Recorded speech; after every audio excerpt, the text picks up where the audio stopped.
الحمد للہ وکفى وسلام علی عباده الذین اصطفى اما بعد فاعوذ باللہ من الشیطان الرجیم بسم اللہ الرحمن الرحیم رب اشرح لی صدری ویسر لی امری واحلل عقدۃ من لسانی یفقهوا قولی۔ السلام علیکم ورحمۃ اللہ وبرکاتہ۔ ناظرین، پروگرام فہم القرآن کے سلسلے میں آج ہم چوتھے پارے کا مطالعہ کریں گے۔ اللہ سبحانہ وتعالیٰ کا ارشاد ہے، لن تنالوا البر حتى تنفقوا مما تحبون وما تنفقوا من شيء فإن الله به عليم۔ تم ہرگز نیکی کو نہیں پہنچ سکتے جب تک کہ اپنی وہ چیز خدا کی راہ میں خرچ نہ کرو جسے تم عزیز رکھتے ہو، اور جو کچھ تم خرچ کرو گے اللہ اس سے بے خبر نہ ہوگا۔ ہمارے ایمان کا تقاضا یہ ہے کہ ہم اللہ رب العزت کی ذات کو ہر چیز سے زیادہ عزیز سمجھیں۔ قرآن مجید میں اللہ تعالیٰ فرماتے ہیں، والذین آمنوا اشد حبا للہ، وہ لوگ جو ایمان لائے اللہ کی محبت میں سب سے زیادہ شدید ہوتے ہیں۔ مومن کے دل میں جب اللہ کی محبت پیدا ہوتی ہے تو وہ اللہ سبحانہ وتعالیٰ کی خاطر کوئی بھی قربانی کر سکتا ہے، اور اپنے ایمان کے ثبوت کے لیے، اپنی سچائی کو ظاہر کرنے کے لیے انسان اللہ کی راہ میں اپنی پیاری سے پیاری چیز بھی دے سکتا ہے۔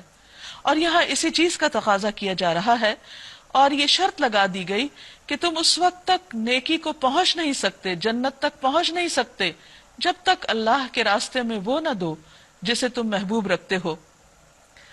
جب یہ آیت نازل ہوئی تو ہم دیکھتے ہیں کہ صحابہ کرام میں سے ہر ایک نے کوئی نہ کوئی چیز چھوٹی یا بڑی اللہ سبحانہ وتعالیٰ کے راستے میں قربان کی۔ زید بن حارثہ کے بارے میں آتا ہے کہ انہیں اپنا ایک گھوڑا بہت عزیز تھا۔ وہ حضور صلی اللہ علیہ وسلم کی خدمت میں لے آئے اور کہنے لگے کہ میں اس کو اللہ کے راستے میں دینا چاہتا ہوں۔ آپ نے اسے لے کر ان کے بیٹے کو اس پر سوار کر دیا تو ان کے دل میں خیال آیا کہ شاید میری یہ محبوب چیز قبول نہیں ہوئی، اس لیے آپ نے اس کو لوٹا دیا۔ تو آپ نے فرمایا کہ نہیں، اللہ نے قبول کر لی، اور پھر اللہ کے رسول صلی اللہ علیہ وسلم نے اس کو آپ ہی کی طرف آپ کے خاندان میں لوٹا دیا۔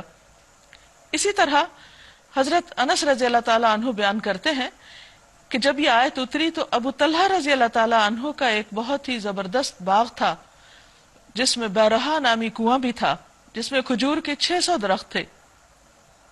وہ فوراً یہ آیت سنتے ہی اللہ کے رسول صلی اللہ علیہ وسلم کی خدمت میں حاضر ہوئے اور عرض کی کہ اللہ کے رسول صلی اللہ علیہ وسلم، مجھے اپنا یہ باغ بے حد عزیز ہے، میں اسے اللہ کے راستے میں دیتا ہوں۔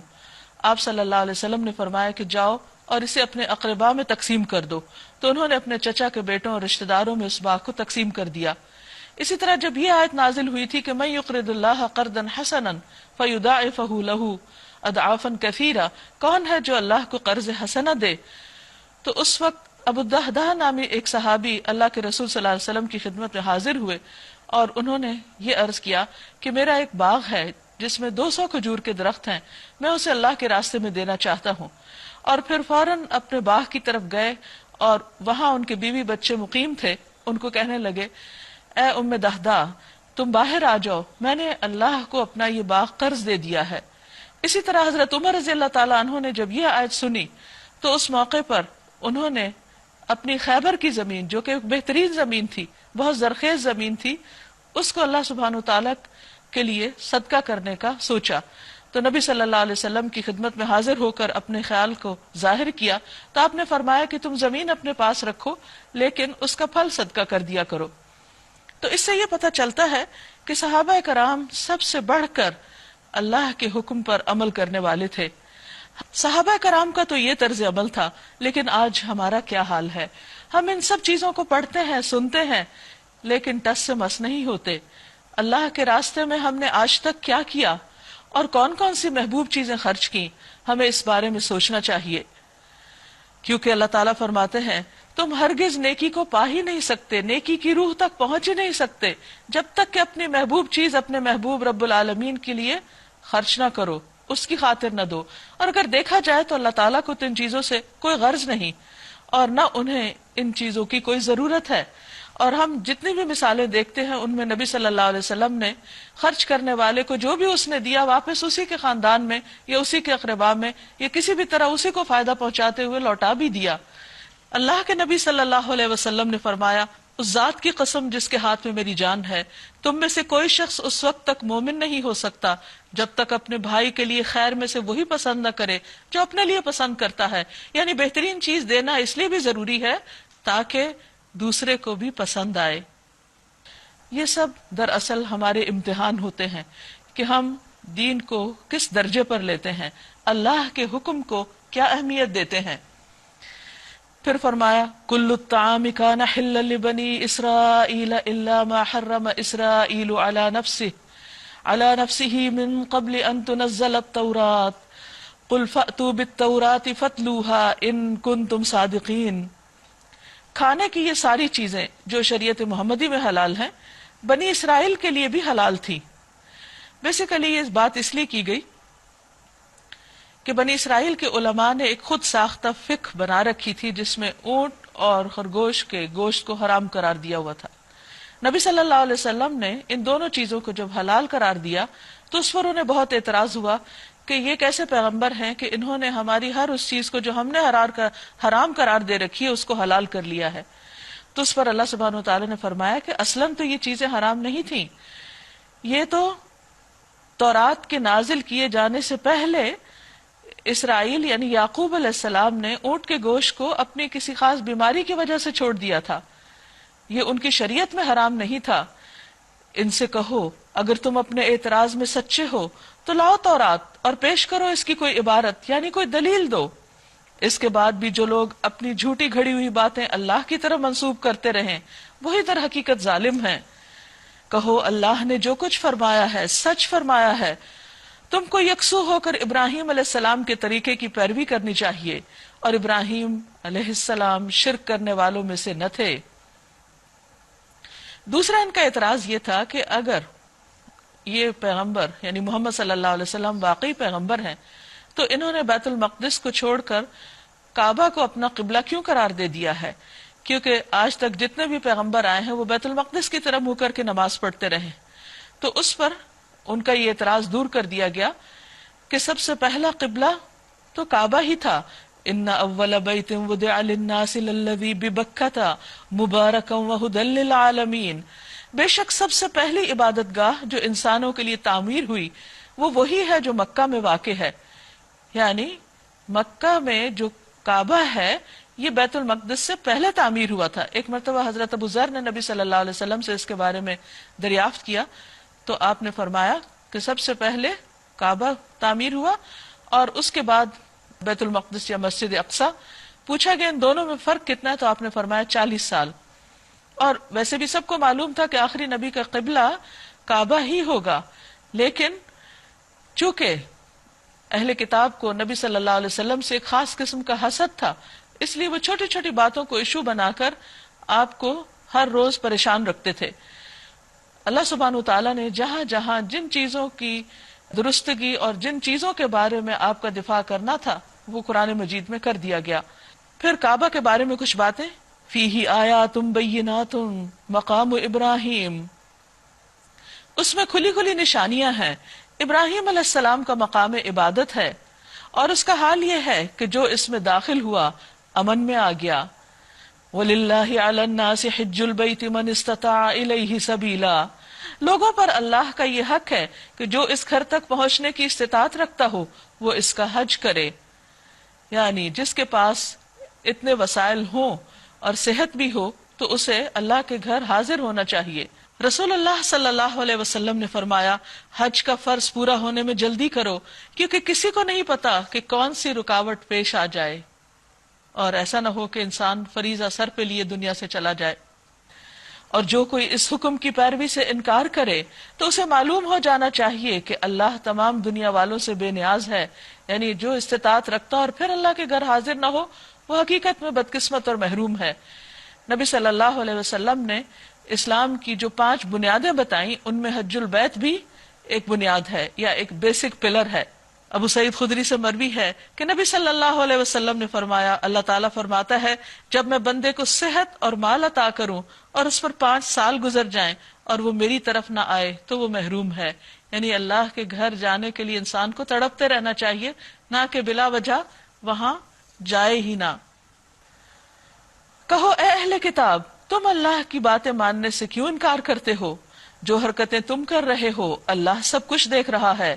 کہو اے اہل کتاب، یہ تمہاری کیا روش ہے کہ جو اللہ کی بات مانتا ہے اسے بھی تم اللہ کے راستے سے روکتے ہو اور چاہتے ہو کہ وہ ٹیڑھی راہ چلے، حالانکہ تم خود اس کے راہ راست ہونے پر گواہ ہو. تمہاری حرکتوں سے اللہ غافل نہیں ہے.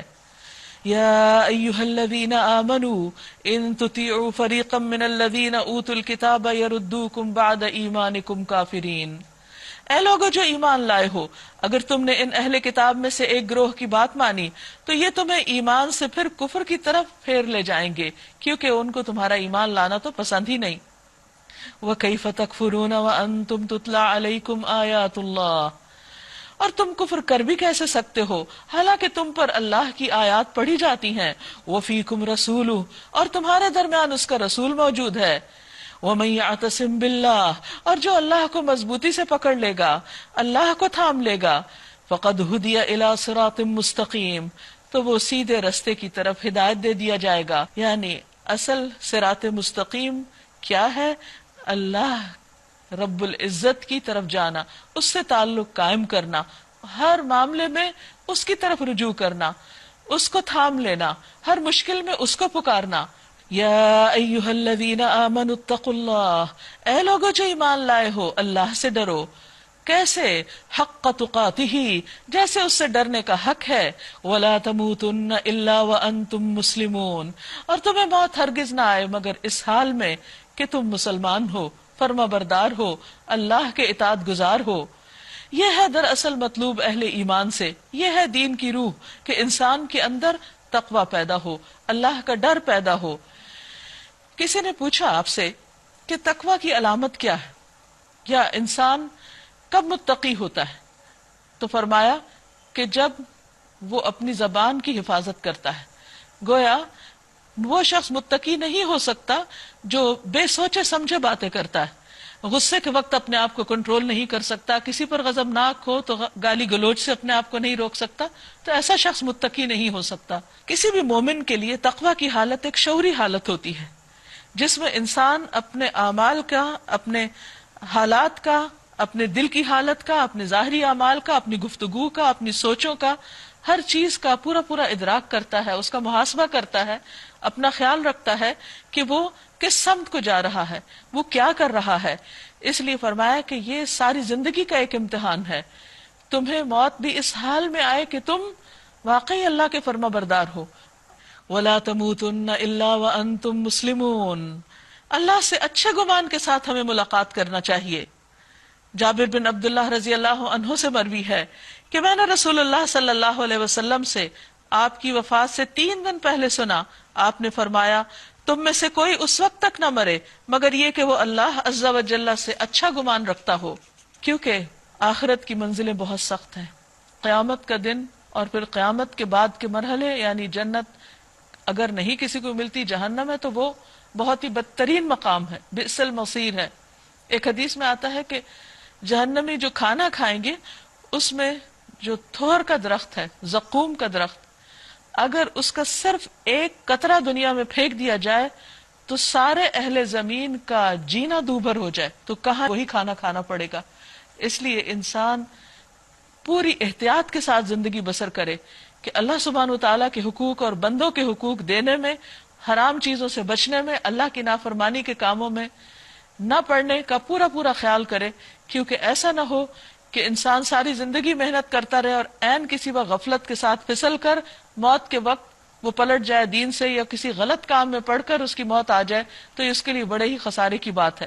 یعنی انسان مرتے دم تک بے فکر نہیں ہو سکتا جب تک کہ وہ اللہ سے جا ملاقات نہ کرے. پھر فرمایا وَاعْتَصِمُوا بِحَبْلِ اللَّهِ جَمِيعًا وَلَا تَفَرَّقُوا، اور اللہ کی رسی کو سب مل کر مضبوطی سے پکڑ لو اور تفرقے میں نہ پڑو. یہ اللہ کی رسی کیا ہے؟ ایک حدیث میں آتا ہے رسول اللہ صلی اللہ علیہ وسلم نے فرمایا اللہ کی کتاب ہی اللہ کی وہ رسی ہے جو آسمان سے زمین تک لٹکی ہوئی ہے، یعنی ہم تک پہنچ چکی ہے، یعنی پھر اسے ہمیں پکڑ لینا چاہیے۔ اگر کوئی بھی شخص اللہ سبحانہ وتعالیٰ کے ساتھ اپنا تعلق مضبوط کرنا چاہتا ہے تو اس کے لیے لازم ہے کہ قرآن مجید کو مضبوطی کے ساتھ پکڑ لے، اور اس کی زندگی کا کوئی دن ایسا نہ ہو کہ جس میں وہ قرآن سے رہنمائی نہ لے رہا ہو، کیونکہ اس کے بغیر اللہ کی رسی کو پکڑا ہی نہیں جا سکتا۔ یہی وہ چیز ہے جس کے ساتھ مضبوطی سے جڑنا ہے۔ وَلَا تَفَرَّقُوا، اور تفرقے میں نہ پڑو۔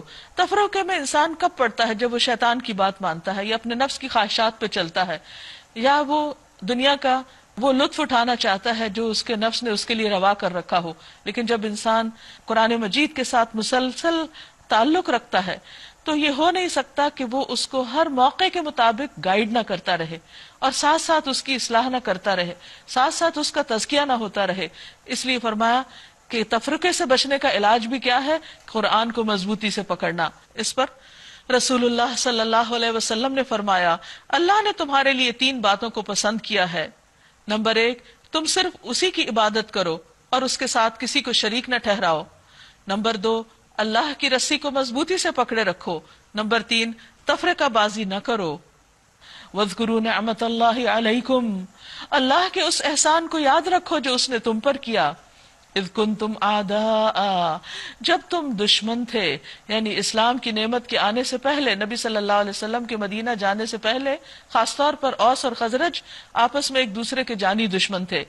فَأَلَّفَ بَيْنَ قُلُوبِكُمْ، تو اللہ نے تمہارے دلوں میں الفت ڈال دی۔ فَأَصْبَحْتُمْ بِنِعْمَتِهِ إِخْوَانًا، تو تم اس کی نعمت یعنی نعمت اسلام کی وجہ سے آپس میں بھائی بھائی بن گئے، ایک دوسرے کے دلی دوست بن گئے۔ وَكُنْتُمْ عَلَى شَفَا حُفْرَةٍ مِّنَ النَّارِ، اور تم آگ کے گڑھے کے کنارے تھے۔ فرمایا کہ اگر اس حال میں تم مر جاتے تو تم آگ کے گڑھے میں ہی جاتے۔ فَأَنْقَذَكُم مِّنْهَا، اللہ نے تمہیں اس سے بچا لیا، یعنی اسلام کی نعمت دے کر۔ كَذَلِكَ يُبَيِّنُ اللَّهُ لَكُمْ آيَاتِهِ، اسی طرح اللہ تمہارے لیے اپنی آیات کو کھول کھول کر بیان کرتا ہے۔ کیوں؟ کس لیے؟ لعلکم تہتدون، تاکہ تم ہدایت پا جاؤ۔ تو گویا اللہ کی آیات اور کتاب کے بغیر ہدایت پانا ممکن نہیں۔ وَلْتَكُن مِّنكُمْ أُمَّةٌ يَدْعُونَ إِلَى الْخَيْرِ، اور چاہیے کہ تم میں سے ایک ایسی جماعت ہو جو خیر کی دعوت دیتی رہے، لوگوں کو بھلائی اور نیکی کی طرف بلاتی رہے۔ وَيَأْمُرُونَ بِالْمَعْرُوفِ، اور وہ نیکی کا حکم دیں۔ وَيَنْهَوْنَ عَنِ الْمُنْكَرِ، اور وہ برائیوں سے روکتے رہیں۔ وَأُولَئِكَ هُمُ الْمُفْلِحُونَ، اور جو لوگ یہ کام کریں گے وہی دراصل فلاح پانے والے ہیں، وہی کامیاب ہونے والے ہیں۔ تو اس لیے اگر انسان کامیاب ہونا چاہتا ہے تو اس کے لیے صرف یہ کافی نہیں ہے کہ وہ خود عبادت کرے یا خود سیدھے رستے پر رہے، بلکہ اس کے لیے یہ بھی ضروری ہے کہ وہ اپنے ماحول کی بھی اصلاح کرتا رہے، کیونکہ کوئی بھی شخص اپنے ماحول سے کٹ کر الگ ہو کر نیک نہیں بن سکتا، کیونکہ ماحول کے بہرحال اثرات اس پر بھی آئیں گے۔ وَلَا تَكُونُوا كَالَّذِينَ تَفَرَّقُوا، اور ان لوگوں کی طرح نہ ہو جانا جنہوں نے تفرقہ کیا۔ وَاخْتَلَفُوا مِن بَعْدِ مَا جَاءَهُمُ الْبَيِّنَاتُ، اور ان لوگوں کی طرح جنہوں نے اختلاف کیا اس کے بعد کہ ان کے پاس کھلی کھلی نشانیاں آ چکی تھیں، واضح ہدایات پانے کے بعد پھر اختلاف میں مبتلا ہوئے۔ وَأُولَئِكَ لَهُمْ عَذَابٌ عَظِيمٌ، اور یہی وہ لوگ ہیں کہ ان کے لیے بہت بڑا عذاب ہے۔ کون سا عذاب؟ آخرت کا عذاب۔ وہ کس دن ہے؟ یوم تبیض وجوہ وتسود وجوہ، جس دن کچھ چہرے سفید ہوں گے، چمکدار ہوں گے، وتسود وجوہ، اور کچھ چہرے سیاہ ہوں گے، یعنی دلوں کی سیاہی یا روشنی، دلوں کا نور یا دلوں کا اندھیرا چہروں پر آ جائے گا۔ دنیا میں بھی کہتے ہیں کہ چہرہ جو ہے وہ دل کا آئینہ ہوتا ہے، لیکن قیامت کے دن یہ بات بہت سچی ثابت ہوگی اور انسان کے اعمال اس کے اوپر ظاہر بھی ہو جائیں گے۔ اس کی وجہ کیا ہوگی؟ فَأَمَّا الَّذِينَ اسْوَدَّتْ وُجُوهُهُمْ، تو رہے وہ لوگ جن کے چہرے سیاہ ہوں گے، ان سے کہا جائے گا أَكَفَرْتُمْ بَعْدَ إِيمَانِكُمْ، کیا تم نے ایمان لا کر کفر کیا؟ ایمان لانے کے بعد تم نے کفر کیا، یعنی ایمان لانے کے بعد تم نے آپس میں تفرقہ اور اختلاف کیا اور باہم فتنہ فساد کیا۔ فَذُوقُوا الْعَذَابَ بِمَا كُنْتُمْ تَكْفُرُونَ، تو چکھو عذاب کو بوجہ اس کے کہ تم انکار کرتے رہے، یعنی اللہ کی نعمت کا شکر ادا کرنے کی بجائے ناشکری کی، دین اسلام کو پا کر پھر اس کو چھوڑ کر اور چیزوں میں پڑ گئے۔ کیونکہ اتفاق اس وقت ہوتا ہے جب سب کا پوائنٹ آف انٹرسٹ ایک ہو، سینٹر آف لائف ایک چیز ہو، اور اگر ہر ایک کی دلچسپی کا مرکز الگ ہوگا تو پھر باہم اتفاق ہو ہی نہیں سکتا۔ وَأَمَّا الَّذِينَ ابْيَضَّتْ وُجُوهُهُمْ، تو وہ رہے وہ لوگ جن کے چہرے سفید ہوں گے یعنی روشن ہوں گے، ففی رحمت اللہ، وہ اللہ کی رحمت میں ہوں گے، ہم فیہا خالدون، اس میں وہ ہمیشہ ہمیشہ رہیں گے۔ تلک آیات اللہ نتلوہا علیک بالحق، یہ اللہ کی آیات ہیں جن کو ہم آپ پر حق کے ساتھ پڑھ رہے ہیں۔ وما اللہ یرید ظلما للعالمین، کیونکہ اللہ دنیا والوں پر ظلم کرنے کا کوئی ارادہ نہیں رکھتا، اللہ تعالیٰ تو بندوں کی خیر ہی چاہتا ہے اور ان کو سیدھا راستہ بتا رہا ہے، اور وقت سے پہلے، برے انجام سے پہلے ان کو خبردار کر رہا ہے۔ وَلِلَّهِ مَا فِي السَّمَاوَاتِ وَمَا فِي الْأَرْضِ، اور اللہ کے لیے ہے جو کچھ آسمان و زمین میں ہے۔ وَإِلَى اللَّهِ تُرْجَعُ الْأُمُورِ، اور اللہ ہی کی طرف سارے امور لوٹائے جاتے ہیں۔ كُنتُمْ خَيْرَ أُمَّةٍ أُخْرِجَتْ لِلنَّاسِ، تم بہترین امت ہو جو لوگوں کے لیے نکالی گئی ہو، یعنی امت مسلمہ بہترین امت ہے۔ کیوں اور کب؟ اس وقت جب یہ انسانوں کے فائدے کی ہوگی، جب یہ انسانوں کے لیے صحیح راہ دکھانے والی ہوگی، کیونکہ جو لوگ اپنی ذات کے لیے جیتے ہیں، یہ صرف دنیاوی مقاصد کے لیے جیتے ہیں، ان کے سامنے صرف ان کے اپنے مفادات ہوتے ہیں اور وہ دوسروں کی بھلائی نہیں سوچتے، وہ کبھی بھی بہترین نہیں ہو سکتے۔ یہاں بہترین کیوں کہا گیا امت کو؟ کیونکہ وہ لوگوں کے لیے فائدہ مند ہے۔ اخرجت للناس، کام کیا ہے امت کا، فریضہ کیا ہے، اور بحیثیت امت ہم سب کو سوچنا بھی چاہیے کہ کیا ہم اپنا یہ فرض ادا کر رہے ہیں۔ تأمرون بالمعروف وتنہون عن المنکر، تم نیکی کا حکم دیتے ہو اور تم برائی سے روکتے ہو، یہ ہے تمہاری سب سے بڑی خیر و بھلائی کی بات۔ تو اس سے یہ پتہ چلتا ہے کہ بہترین انسان اللہ کی نگاہ میں وہی ہے جو لوگوں کی بھلائی چاہتا ہے، اور لوگوں کی بھلائی کس میں ہے کہ ان کو اچھی بات بتائی جائے، اور اگر وہ غلط کر رہے ہوں تو اس سے روکا بھی جائے۔ بعض اوقات اچھی بات بتانا تو آسان ہوتا ہے، لیکن جب کسی کو کسی برے کام سے روکا جائے، غلط بات سے روکا جائے، تو عموماً وہ اس کے لیے بہت ناگوار ہوتا ہے۔ یہ اس وقت ہوتا ہے جب انسان اس کی قیمت اپنی ذات پر غصے کی صورت میں برداشت کرتا ہے۔ آپ کو معلوم ہوتا ہے کہ جب آپ کسی کو برے کام سے روکیں گے تو وہ لازماً آپ سے ناراض ہوگا۔ اس ڈر سے کہ لوگ ہم سے ناراض ہوں گے، بہت سے لوگ دوسروں کو برے کام سے روکتے ہی نہیں، اور وہ برائیاں ان کے لیے بھی نقصان دہ ہوتی ہیں اور نہ روکنے والے کے لیے بھی نقصان دہ ہو جاتی ہیں، کیونکہ نبی صلی اللہ علیہ وسلم نے فرمایا من رأى منکم منکرا فلیغیرہ بیدہ، تم میں سے جو شخص برائی دیکھے اسے چاہیے کہ اپنے ہاتھ سے دور کرے، وَإِن لَمْ يَسْتَطِعْ فَبِلِسَانِهِ، اگر ایسا نہ کر سکے تو اپنی زبان سے، فَإِن لَمْ يَسْتَطِعْ فَبِقَلْبِهِ، اگر ایسا بھی نہ کر سکے تو اپنے دل میں اس کو برا جانے، اور اس کے بعد پھر ایمان کا کوئی درجہ باقی نہیں رہتا۔ تو اس لیے امت کی زندگی، امت کی بھلائی اور فلاح اس میں ہے کہ وہ نیکی کو عام کرے اور برائیوں کے راستے بند۔ جریر کہتے ہیں میں نے رسول اللہ صلی اللہ علیہ وسلم کو فرماتے ہوئے سنا، جو کوئی ایسی قوم میں ہو کہ جن میں اللہ کی نافرمانیاں کی جا رہی ہوں اور وہ لوگ اس کو بدلنے پر قدرت بھی رکھتے ہوں اور اس کے باوجود اصلاح نہ کریں، تو اللہ تعالیٰ ان سب کو ان کے مرنے سے پہلے عذاب دے گا۔ وَتُؤْمِنُونَ بِاللَّهِ، اور تم اللہ پر ایمان لاتے ہو، یعنی ان کاموں کو کرنے کے لیے ایمان کی مضبوطی ضروری ہے اور یہ ایمان کی علامت ہے۔ وَلَوْ آمَنَ أَهْلُ الْكِتَابِ لَكَانَ خَيْرًا لَهُمْ، اگر اہل کتاب ایمان لاتے تو ان کے حق میں بہتر تھا۔ بظاہر تو وہ بھی ایمان کا دعویٰ کرتے تھے، لیکن یہاں ایمان کس کو کہا جا رہا ہے؟ نیکی کا حکم دینے اور برائی سے روکنے کو، کہ اگر اہل کتاب یہ کام کرتے تو ان کے لیے اچھا تھا، چونکہ انہوں نے یہ کام نہیں کیا اس لیے ان سے اب امامت بنی اسماعیل کی طرف محمد صلی اللہ علیہ وسلم اور ان کی امت کی طرف منتقل ہو گئی، اور اگر امت نے یہ کام نہ کیا تو محض امت ہونے کی وجہ سے اس کے لیے کوئی اعزاز نہ ہوگا۔ منہم المؤمنون واکثرهم الفاسقون، ان میں سے بعض مومن بھی ہیں اور ان کی اکثریت فاسق ہے، نافرمان ہے، اللہ کی حدوں سے نکلی ہوئی ہے۔ لن يضروکم الا اذى، اب تمہارے پیچھے پڑے ہوئے ہیں لیکن فکر نہیں کرو، پریشانی کی بات نہیں، یہ تمہارا کچھ نہیں بگاڑ سکتے، مگر زیادہ سے زیادہ بس کچھ ستا سکتے ہیں۔ وَإِن يُقَاتِلُوكُمْ يُوَلُّوكُمُ الْأَدْبَارَ، اگر یہ تم سے لڑیں گے تو مقابلے میں پیٹھ دکھائیں گے، پھر ایسے بے بس ہوں گے کہ کہیں سے ان کو مدد نہ ملے گی۔ یہ جہاں بھی پائے گئے ان پر ذلت کی مار ہی پڑی، حالانکہ یہ پیغمبروں کی اولاد تھے۔ کیوں ایسا ہوا؟ کیونکہ اللہ نے جس کام کے لیے ان کو چنا تھا، جس بات پر ان کو عزت دی تھی، وہ اس سے منہ موڑ گئے۔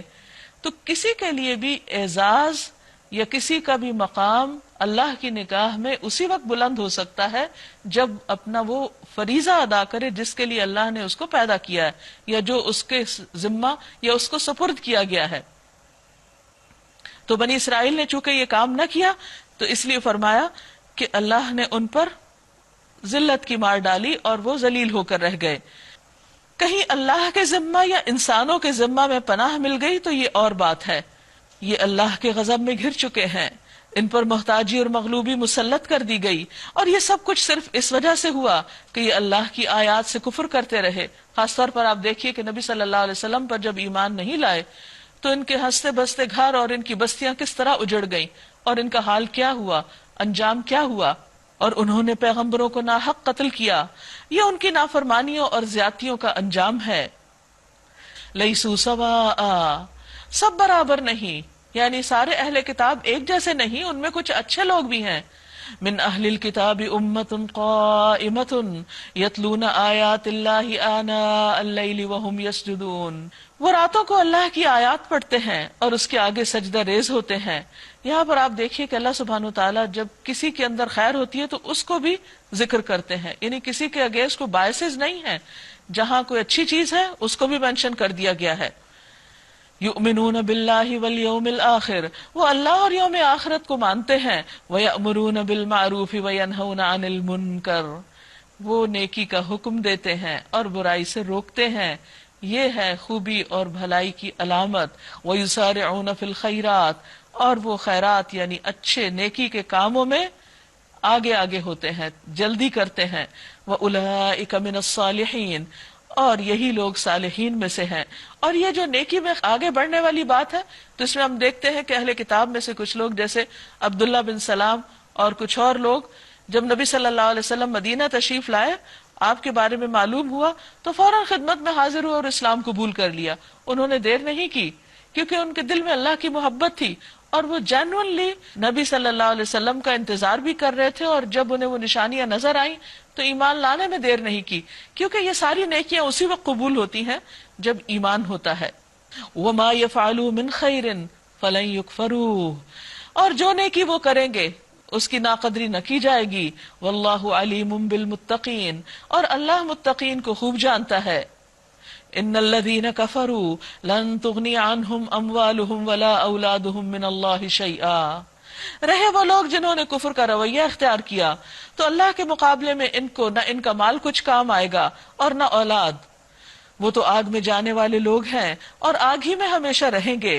جو کچھ وہ اپنی اس دنیا میں خرچ کر رہے ہیں اس کی مثال اس ہوا کی سی ہے جس میں پالا ہو، اور وہ ان لوگوں کی کھیتی پر چلے جنہوں نے اپنے اوپر ظلم کیا ہے اور اسے برباد کر کے رکھ دے۔ اللہ نے ان پر ظلم نہیں کیا، در حقیقت یہ اپنے اوپر آپ ظلم کر رہے ہیں۔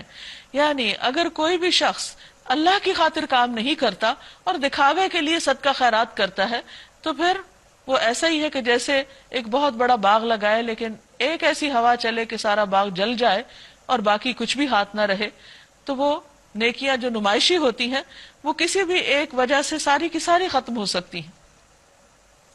یا ایھا الذین آمنوا، اے لوگو جو ایمان لائے ہو، لا تتخذوا بطانة من دونکم، اپنے سوا دوسروں کو دلی دوست مت بناؤ، رازدار نہ بناؤ، یعنی منافقین وغیرہ کو دلی دوست مت بناؤ، اس لیے کہ لا یألونکم خبالا، وہ تمہاری خرابی کے کسی موقع سے فائدہ اٹھانے میں نہیں چوکتے، وہ ہر جگہ تمہیں ڈسنے کے لیے چھپے وار کرتے ہیں۔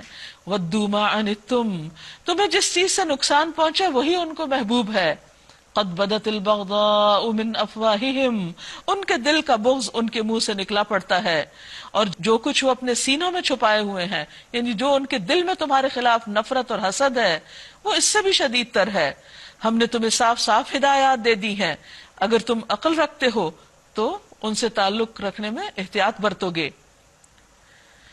ہاں انتم اولائی تحبونہم ولا یحبونکم، تم وہ لوگ ہو جو ان سے محبت کرتے ہو اور وہ تم سے محبت نہیں کرتے، وَتُؤْمِنُونَ بِالْكِتَابِ كُلِّهِ، اور تم ساری کتابوں پر ایمان رکھتے ہو، وَإِذَا لَقُوكُمْ قَالُوا آمَنَّا، اور جب وہ تم سے ملاقات کرتے ہیں تو کہتے ہیں ہم بھی ایمان لائے، وَإِذَا خَلَوْا عَضُّوا عَلَيْكُمُ الْأَنَامِلَ مِنَ الْغَيْظِ قُلْ مُوتُوا بِغَيْظِكُمْ إِنَّ اللَّهَ عَلِيمٌ بِذَاتِ الصُّدُورِ، اور جب وہ اکیلے ہوتے ہیں تو غیظ و غضب کی وجہ سے اپنی انگلیاں چبانے لگتے ہیں، ان سے کہہ دو اپنے غصے میں آپ جل مرو، اللہ دلوں کے چھپے راز تک جانتا ہے، تمہارا بھلا ہوتا ہے تو ان کو برا معلوم ہوتا ہے، اور تم پر کوئی مصیبت آتی ہے تو یہ خوش ہوتے ہیں، تو ایسے لوگوں کو دلی دوست کہاں سے بنایا جا سکتا ہے جن کے یہ اخلاق ہو؟ مگر ان کی کوئی تدبیر تمہارے خلاف کارگر نہیں ہو سکتی، بشرطے کہ تم صبر سے کام لو اور اللہ سے ڈر کر کام کرتے رہو، جو کچھ یہ کر رہے ہیں اللہ اس پر حاوی ہے، وہ اللہ کے علم میں ہے۔ اب آئندہ آنے والی آیات جنگ احد کے بارے میں نازل ہوئی ہیں، اس پر کچھ تبصرہ ہے، جو کچھ اس میں پیش آیا اس کے بارے میں مسلمانوں کو آگاہ کیا جا رہا ہے، ان کی اصلاح کی جا رہی ہے، ان کو آئندہ کے لیے ہدایات دی جا رہی ہیں۔ جیسا کہ آپ جانتے ہیں کہ جنگ احد جو ہے وہ شوال 3 ہجری میں مسلمانوں اور اہل مکہ کے درمیان ہوئی تھی، جس میں کفار کا لشکر تقریباً 3000 تھا اور مسلمان 1000 کی تعداد میں نکلے، لیکن راستے سے ہی عبداللہ بن ابی جو منافقوں کا سردار تھا وہ اپنے 300 ساتھیوں کو لے کر واپس آ گیا۔ اس کی وجہ سے باقی مسلمانوں میں بھی اضطراب پھیل گیا، اور ان میں سے خاص طور پر 2 قبیلے جو تھے انہوں نے واپسی کا ارادہ کر لیا، جبکہ باقی صحابہ کی کوششوں سے یہ معاملہ رفع دفع ہو گیا اور ان کا اضطراب ختم ہوا اور وہ جم کر نبی صلی اللہ علیہ وسلم کے ساتھ جانے کے لیے تیار ہو گئے۔ بہرحال تقریباً مدینہ سے 4 میل باہر احد کے قریب نبی صلی اللہ علیہ وسلم نے صف آراستہ کی، اس کی تفصیل یہاں پر اب آئے گی۔ وَإِذْ غَدَوْتَ مِنْ أَهْلِكَ تُبَوِّئُ الْمُؤْمِنِينَ مَقَاعِدَ لِلْقِتَالِ، اور وہ وقت یاد کرو یا اس وقت کا ذکر کرو جب تم صبح سویرے اپنے گھر سے نکلے تھے۔ اس سے یہ پتہ چلتا ہے کہ نبی صلی اللہ علیہ وسلم مقابلے کے لیے جب نکلے تو ارلی مارننگ نکلے، کیونکہ جو کام صبح سویرے شروع کیا جاتا ہے اس کی برکت اپنی جگہ ہوتی ہے۔ تُبَوِّئُ الْمُؤْمِنِينَ، آپ مومنوں کو مقرر کر رہے تھے، ان کو ٹھکانوں پہ جما رہے تھے، مقاعد للقتال، جنگ کے لیے جو جگہ مقرر تھی وہاں پر آپ ان کو خود متعین کر رہے تھے۔ اب آپ لیڈر ہیں لیکن آگے بڑھ کر خود سارے کام کو بہترین طریقے سے انجام دے رہے ہیں اور پوری پلاننگ کے ساتھ۔ واللہ سمیع علیم، اور اللہ سننے والا ہے، جاننے والا ہے، ساری باتیں سنتا ہے، اللہ دعائیں بھی سنتا ہے۔ اس وقت جو کچھ ہو رہا تھا وہ سب اللہ سبحانہ تعالیٰ کے علم میں تھا۔ اذ ہمت طائفتان منکم ان تفشلا، یاد کرو جب تم میں سے 2 گروہ بزدلی دکھانے پہ آمادہ ہو گئے تھے، حالانکہ اللہ ان کی مدد پر موجود تھا، اور مومنوں کو اللہ ہی پر بھروسہ رکھنا چاہیے۔ آخر اس سے پہلے جنگ بدر میں اللہ تمہاری مدد کر چکا تھا، حالانکہ اس وقت تم بہت کمزور تھے، لہٰذا تم کو چاہیے کہ اللہ کی ناشکری سے بچو۔ امید ہے کہ اب تم شکر گزار بنو گے۔ یاد کرو جب تم مومنوں سے کہہ رہے تھے کیا تمہارے لیے یہ بات کافی نہیں کہ اللہ 3000 فرشتے اتار کر تمہاری مدد کرے، یعنی جنگ بدر میں جبکہ تم بہت تھوڑے تھے۔ بے شک اگر تم صبر کرو اور اللہ سے ڈرتے ہوئے کام کرو تو جس آن دشمن تمہارے اوپر چڑھ کر آئیں گے اسی آن تمہارا رب 3000 نہیں 5000 صاحب نشان فرشتوں سے تمہاری مدد کرے گا۔ یہ بات اللہ نے تمہیں اس لیے بتا دی کہ تم خوش ہو جاؤ اور تمہارے دل مطمئن ہو جائیں۔ فتح و نصرت جو کچھ بھی ہے اللہ کی طرف سے ہے، جو بڑی قوت والا اور دانا و بینا ہے، یعنی اصل مدد تو اللہ کی طرف سے آتی ہے، یہ دنیاوی اسباب اور وسائل صرف ایک اطمینان کا باعث ہوتے ہیں۔ رسول اللہ صلی اللہ علیہ وسلم نے بدر کے دن دعا فرمائی، اے اللہ یہ لوگ پیادہ ہیں ان کو سواری عطا فرما، اے اللہ یہ لوگ ننگے ہیں ان کو لباس عطا فرما، اے اللہ یہ لوگ بھوکے ہیں ان کو سیر کر دے۔ پھر اللہ نے بدر کے دن مسلمانوں کو فتح عطا فرمائی۔ جب یہ لوگ مدینہ لوٹے تو ان میں سے کوئی ایسا نہ تھا جو اپنے ساتھ 1 یا 2 اونٹ نہ لایا ہو، ان کو لباس بھی ملا اور وہ سیر بھی ہو گئے۔ یعنی اللہ نے کس طرح تمہاری مدد کی، اور یہ مدد کس لیے ملی؟ لِيَقْطَعَ طَرَفًا مِّنَ الَّذِينَ كَفَرُوا، تاکہ کفر کی راہ چلنے والوں کا ایک بازو کاٹ دے یا ان کو ایسی ذلیل شکست دے کہ وہ نامرادی کے ساتھ پسپا ہو جائیں۔ لَيْسَ لَكَ مِنَ الْأَمْرِ شَيْءٌ، اے پیغمبر صلی اللہ علیہ وسلم فیصلے کے اختیارات میں آپ کا کوئی حصہ نہیں، اللہ کو اختیار ہے، چاہے انہیں معاف کرے چاہے سزا دے، کیونکہ وہ ظالم ہے۔ زمین و آسمان میں جو کچھ ہے اس کا مالک اللہ ہے، جس کو چاہے بخش دے، جس کو چاہے عذاب دے، وہ معاف کرنے والا اور رحیم ہے۔ یا ایھا الذین آمنوا لا تأکلوا الربا اضعافا مضاعفا، اے لوگو جو ایمان لائے ہو، یہ بڑھتا چڑھتا سود کھانا چھوڑ دو اور اللہ سے ڈرو تاکہ تم کامیاب ہو جاؤ۔ اب سوال یہ پیدا ہوتا ہے کہ جنگ احد اور پھر جنگ بدر پہ بات ہوتے ہوتے بیچ میں سود کی بات کیوں آ گئی؟ ہوا یہ کہ نبی صلی اللہ علیہ وسلم نے جب فوجوں کو تعینات کیا احد کے پاس، تو سامنے درے پر 50 لوگوں کو عبداللہ بن جبیر کی قیادت میں مقرر کیا تاکہ وہ اس طرف سے دشمن کو آنے سے روکیں، اور ان کو یہ ہدایت دی کہ تم دیکھو کہ ہماری بوٹیاں نوچ لی گئی ہیں، تب بھی تم اپنی جگہ نہیں چھوڑو گے جب تک تمہیں وہاں سے آنے کا حکم نہ ملے یا اپنی جگہ چھوڑنے کی اجازت نہ ملے۔ اب یوں ہوا کہ جب جنگ شروع ہوئی تو الحمدللہ مسلمان بہت بے جگری کے ساتھ لڑے اور ان کو کامیابی ہوئی، لیکن جب مال غنیمت سمیٹنے کا وقت آیا تو جو لوگ درے پر تھے انہوں نے دیکھا کہ اب دشمن تو پسپا ہو گیا ہے، ہم بھی چلے ہی جاتے ہیں اور ہم بھی اس مال غنیمت کو سمیٹنے میں کچھ مدد کرتے ہیں۔ اب اتنے میں جب وہ درہ خالی ہوا تو اس خالد بن ولید جو بھی مسلمان نہیں ہوئے تھے وہ پچھلی طرف سے آ کر مسلمانوں پر حملہ آور ہو گئے، جس کی وجہ سے جیتی ہوئی جنگ جو تھی وہ شکست میں بدل گئی اور تقریباً 70 مسلمان شہید ہو گئے اور بہت سا دیگر نقصان بھی ان کو برداشت کرنا پڑا۔ چونکہ یہاں دو چیزیں تھی، ایک تو یہ کہ نبی صلی اللہ علیہ وسلم کے حکم کی خلاف ورزی کی گئی تھی، اور دوسری یہ کہ مال کی محبت نے ان کو وہ درہ چھوڑنے پر مجبور کیا تھا۔ تو اس لیے یہ بتایا جا رہا ہے کہ جب بھی تم مال کی محبت کو اوپر رکھو گے اپنے مشن سے یا اس کاز سے جس کے لیے تم نکلے ہو، تو پھر کامیاب نہیں ہو سکتے۔ اسی لیے آپ دیکھیں کہ پیچھے ابتدا میں صاف طور پہ بتا دیا گیا کہ تم نیکی کو پہنچ ہی نہیں سکتے، خیر کو پا ہی نہیں سکتے جب تک کہ وہ قربان نہ کرو جو تمہیں سب سے زیادہ محبوب ہے۔ مال انسان کی کمزوری ہے، انسان اللہ سے محبت کرتا ہے لیکن اس کے باوجود مال کی وجہ سے بعض اوقات انسان کی زندگی میں پھسلن آ جاتی ہے اور وہ دین کے راستے سے دور جانے لگتا ہے۔ ایسے میں انسان کو اللہ سے ڈرتے ہوئے تقوی کے ساتھ واپس اپنے اصل مقصد پر فوکس کرنا چاہیے۔ تو یہاں اس کے بارے میں بتا دیا گیا کہ تمہاری ناکامی کی اصل وجہ کیا تھی، اور اس موقع سے فائدہ اٹھاتے ہوئے انہیں ایک اور بڑی برائی سے روکنے کے لیے تیار کر دیا گیا، اور وہ یہ تھی سود، جو عرب معاشرے میں بہت بری طرح پھیلا ہوا تھا۔ واتقوا النار، اور بچو آگ سے، التی اعدت للکافرین، جو انکار کرنے والوں کے لیے تیار کی گئی ہے۔ وَأَطِیعُوا اللَّهَ وَالرَّسُولَ لَعَلَّکُمْ تُرْحَمُونَ، اور اللہ اور رسول کی اطاعت کرو تاکہ تم رحم کیے جاؤ۔ یہاں اللہ کے رسول صلی اللہ علیہ وسلم کی نافرمانی کی وجہ سے تمہیں یہ نقصان اٹھانا پڑا، تو یہاں یہ سبق سیکھو کہ آئندہ کے لیے ایسا نہ ہو۔ زندگی میں کامیاب ہونا چاہتے ہو، اللہ کی رحمت پانا چاہتے ہو، تو رسول اللہ صلی اللہ علیہ وسلم کی اطاعت کرو۔ وسارعوا، اور دوڑ کر چلو، الی مغفرۃ من ربکم، اپنے رب کی مغفرت کی طرف، وجنت، اور جنت کی طرف۔ یعنی دنیا کا مال متاع سمیٹ کر کیا کرو گے؟ تمہاری نظریں تو اس جنت، عالی مقام کی طرف ہونی چاہیے، اس کی طرف دوڑو۔ عرضها السماوات والارض، یہ دنیا کیا چیز ہے اس کے سامنے؟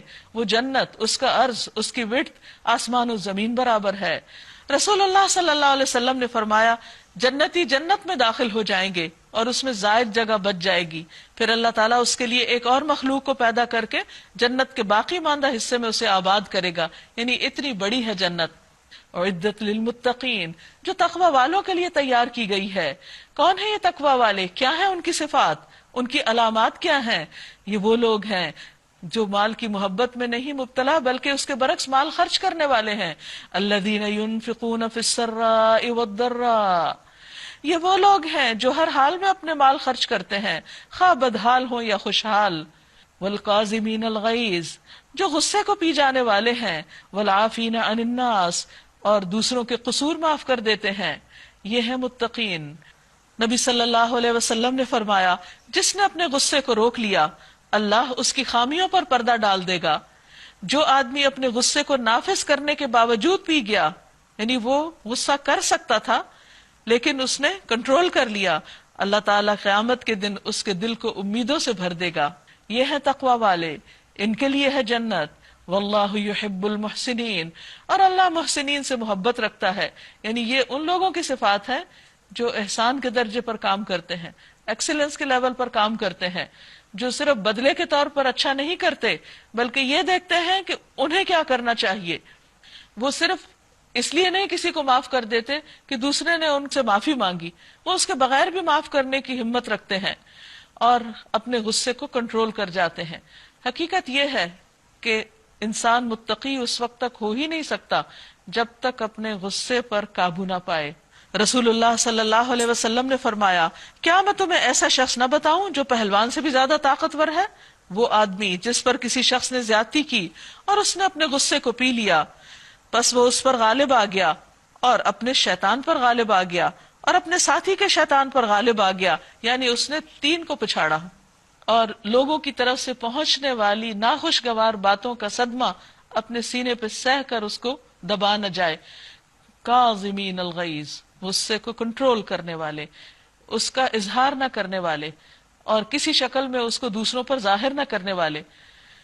بعض اوقات غصے کا ایک آخری درجہ ہوتا ہے کہ جو کسی تشدد کی شکل میں سامنے آتا ہے، اور بعض اوقات صرف موڈ آف کر کے اور دوسرے سے بات چیت بند کر کے یا دوسرے کے ساتھ بدتمیزی اور بد اخلاقی کا مظاہرہ کر کے ہوتا ہے.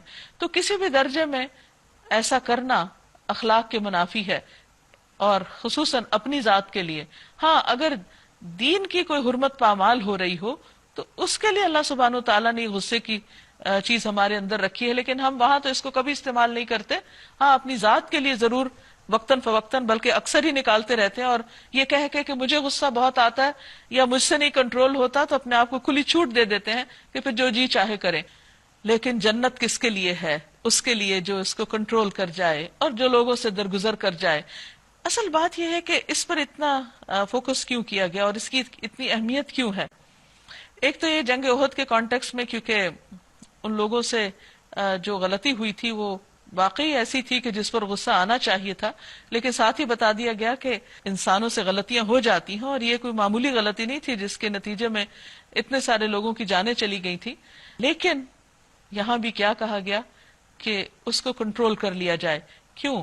اس لیے کہ جب انسان لوگوں کے رویے کے اوپر بہت زیادہ اس کو لمبا کر کے اور ان جھگڑوں میں پڑ جاتا ہے تو مقصد سے دور ہو جاتا ہے، اصل چیز نگاہوں سے اوجھل ہو جاتی ہے، پھر انسان اپنی ساری صلاحیتیں اور طاقتیں ان چیزوں میں لگانے لگتا ہے. لیکن اگر ایک انسان اس چیز کو وہیں پر کنٹرول کر دے اور اس سے درگزر کر کے اس کو چھوڑ کے بھول کے اپنی راہ لے تو ایسا انسان کامیابی کی طرف بڑھتا چلا جاتا ہے. اگرچہ وقتی طور پر یہ بہت مشکل ہوتا ہے لیکن اس کے فوائد بہت زیادہ ہوتے ہیں. نبی صلی اللہ علیہ وسلم نے فرمایا، جو آدمی معاف کرتا ہے اللہ اس کی عزت ہی میں اضافہ فرماتا ہے. اور غصہ نکالنا وقتی طور پہ تو بہت آسان ہوتا ہے، لیکن اس کے نتیجے میں جو انسان کو مزید مشکلات اور مزید تکلیفیں برداشت کرنی پڑتی ہیں ان کا سلسلہ پھر بعض اوقات لامتناہی ہو جاتا ہے. تو جنت والوں کی اور صفات کیا ہیں؟ والذین اذا فعلوا فاحشۃ او ظلموا انفسهم ذکروا اللہ، جن کا حال یہ ہے کہ اگر کبھی کوئی فحش کام ان سے سرزد ہو جاتا ہے، یعنی کوئی ایسی بات زبان سے نکل جاتی ہے، کوئی ایسی حرکت سرزد ہو جاتی ہے، او ظلموا انفسهم، یا وہ اپنی جان پر ظلم کر بیٹھتے ہیں، ذکر اللہ، تو اللہ کو یاد کرنے لگتے ہیں، فاستغفروا لذنوبہم، تو وہ اپنے گناہوں کی معافی مانگنے لگتے ہیں، وہ استغفار کرتے ہیں. وَمَن يَغْفِرُ الذُّنُوبَ إِلَّا اللَّهُ، اور اللہ سے بڑھ کر گناہوں کو معاف کون کر سکتا ہے. وَلَمْ يُصِرُّوا عَلَى مَا فَعَلُوا، اور وہ اپنے کیے پر اصرار نہیں کرتے، وہ اپنی غلطی کو بار بار دہراتے نہیں یا اس کی جسٹیفیکیشن نہیں دیتے، بلکہ توبہ کر لیتے ہیں، اعتراف کر لیتے ہیں. وَهُمْ يَعْلَمُونَ، حالانکہ وہ جانتے ہیں. أُولَئِكَ جَزَاؤُهُمْ مَغْفِرَةٌ مِّن رَّبِّهِمْ، ایسے لوگوں کی جزا، ان کا بدلہ، ان کا انجام ان کے رب کی طرف سے بخشش کی صورت میں آتا ہے. وَجَنَّاتٍ، اور باغات، جنتیں، تجری من تحتها الانہار، جن کے نیچے نہریں بہ رہی ہیں، خالدین فیہا، جس میں وہ ہمیشہ رہیں گے. وَنِعْمَ أَجْرُ الْعَامِلِينَ، اور کتنا اچھا اجر ہے عمل کرنے والوں کا، یعنی کتنا بہترین صلہ ہے. جب انسان اس بہترین انجام کو سامنے رکھتا ہے تو مشکل سے مشکل چیز اس کو مشکل نہیں لگتی. مثلا آپ دیکھیے کہ کڑوی دوا کھانا بہت مشکل کام ہوتا ہے، لیکن جب انسان کو یہ یقین ہوتا ہے کہ اس کڑوی دوا کی وجہ سے بہت سی اور تکلیفیں دور ہو جائیں گی تو وہ اس دوا کی کڑواہٹ کو بخوشی برداشت کر لیتا ہے۔ اسی طرح جب انسان کو یہ یقین ہوتا ہے، اس کا ایمان سچا ہوتا ہے کہ اللہ سبحانہ وتعالیٰ مجھے اس پر ریوارڈ دیں گے، تو پھر کوئی بھی بری عادت چھوڑنا اور کوئی بھی مشکل سے مشکل کام انسان کو مشکل نہیں لگتا۔ یہ سارے بہانے اور عذر اس وقت ہوتے ہیں جب انسان کے سامنے کوئی بڑی چیز نہیں ہوتی یا وہ اوجھل ہو جاتی ہے اس کے دماغ سے۔ پھر فرمایا قد خلت من قبلکم سنن، تم سے پہلے بہت سے دور گزر چکے، زمین میں چل پھر کر دیکھ لو کہ ان لوگوں کا انجام کیا ہوا جنہوں نے اللہ کے احکام اور ہدایات کو جھٹلایا۔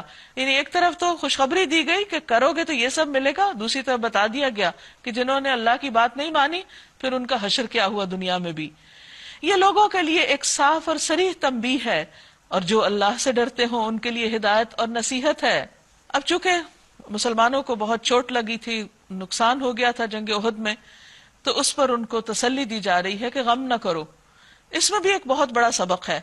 زندگی میں ہر انسان کسی نہ کسی نقصان سے، کسی گھاٹے سے، کسی تکلیف سے گزرتا ہے، تو اس کو مناتے نہیں رہنا چاہیے، اس کا بار بار تذکرہ نہیں کرنا چاہیے، اس کو بڑھانا نہیں چاہیے، طول نہیں دینا چاہیے، اس کو کنٹرول کر کے، صبر کر کے ختم کرنا چاہیے۔ فرمایا دل شکستہ نہ ہو، ولا تہنوا ولا تحزنوا، اور غم نہ کرو۔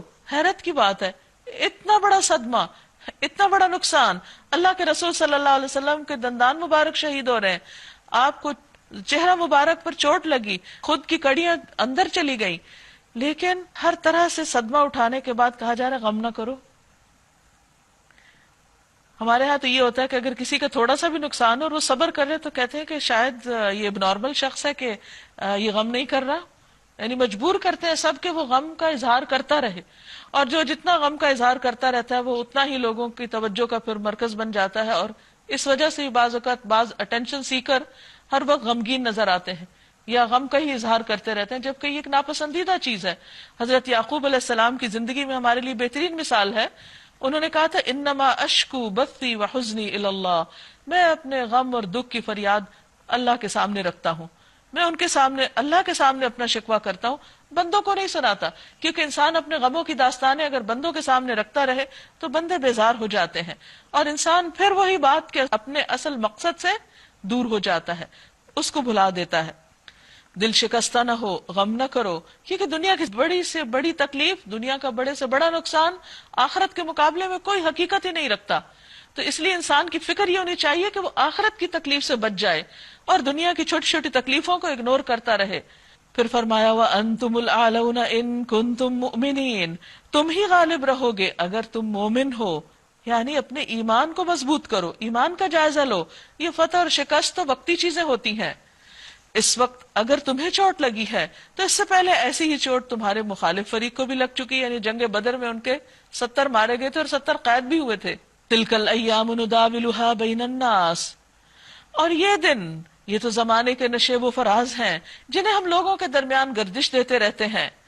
تم پر یہ وقت اس لیے لایا گیا ہے کہ اللہ دیکھنا چاہتا تھا کہ تم میں سچے مومن کون ہیں۔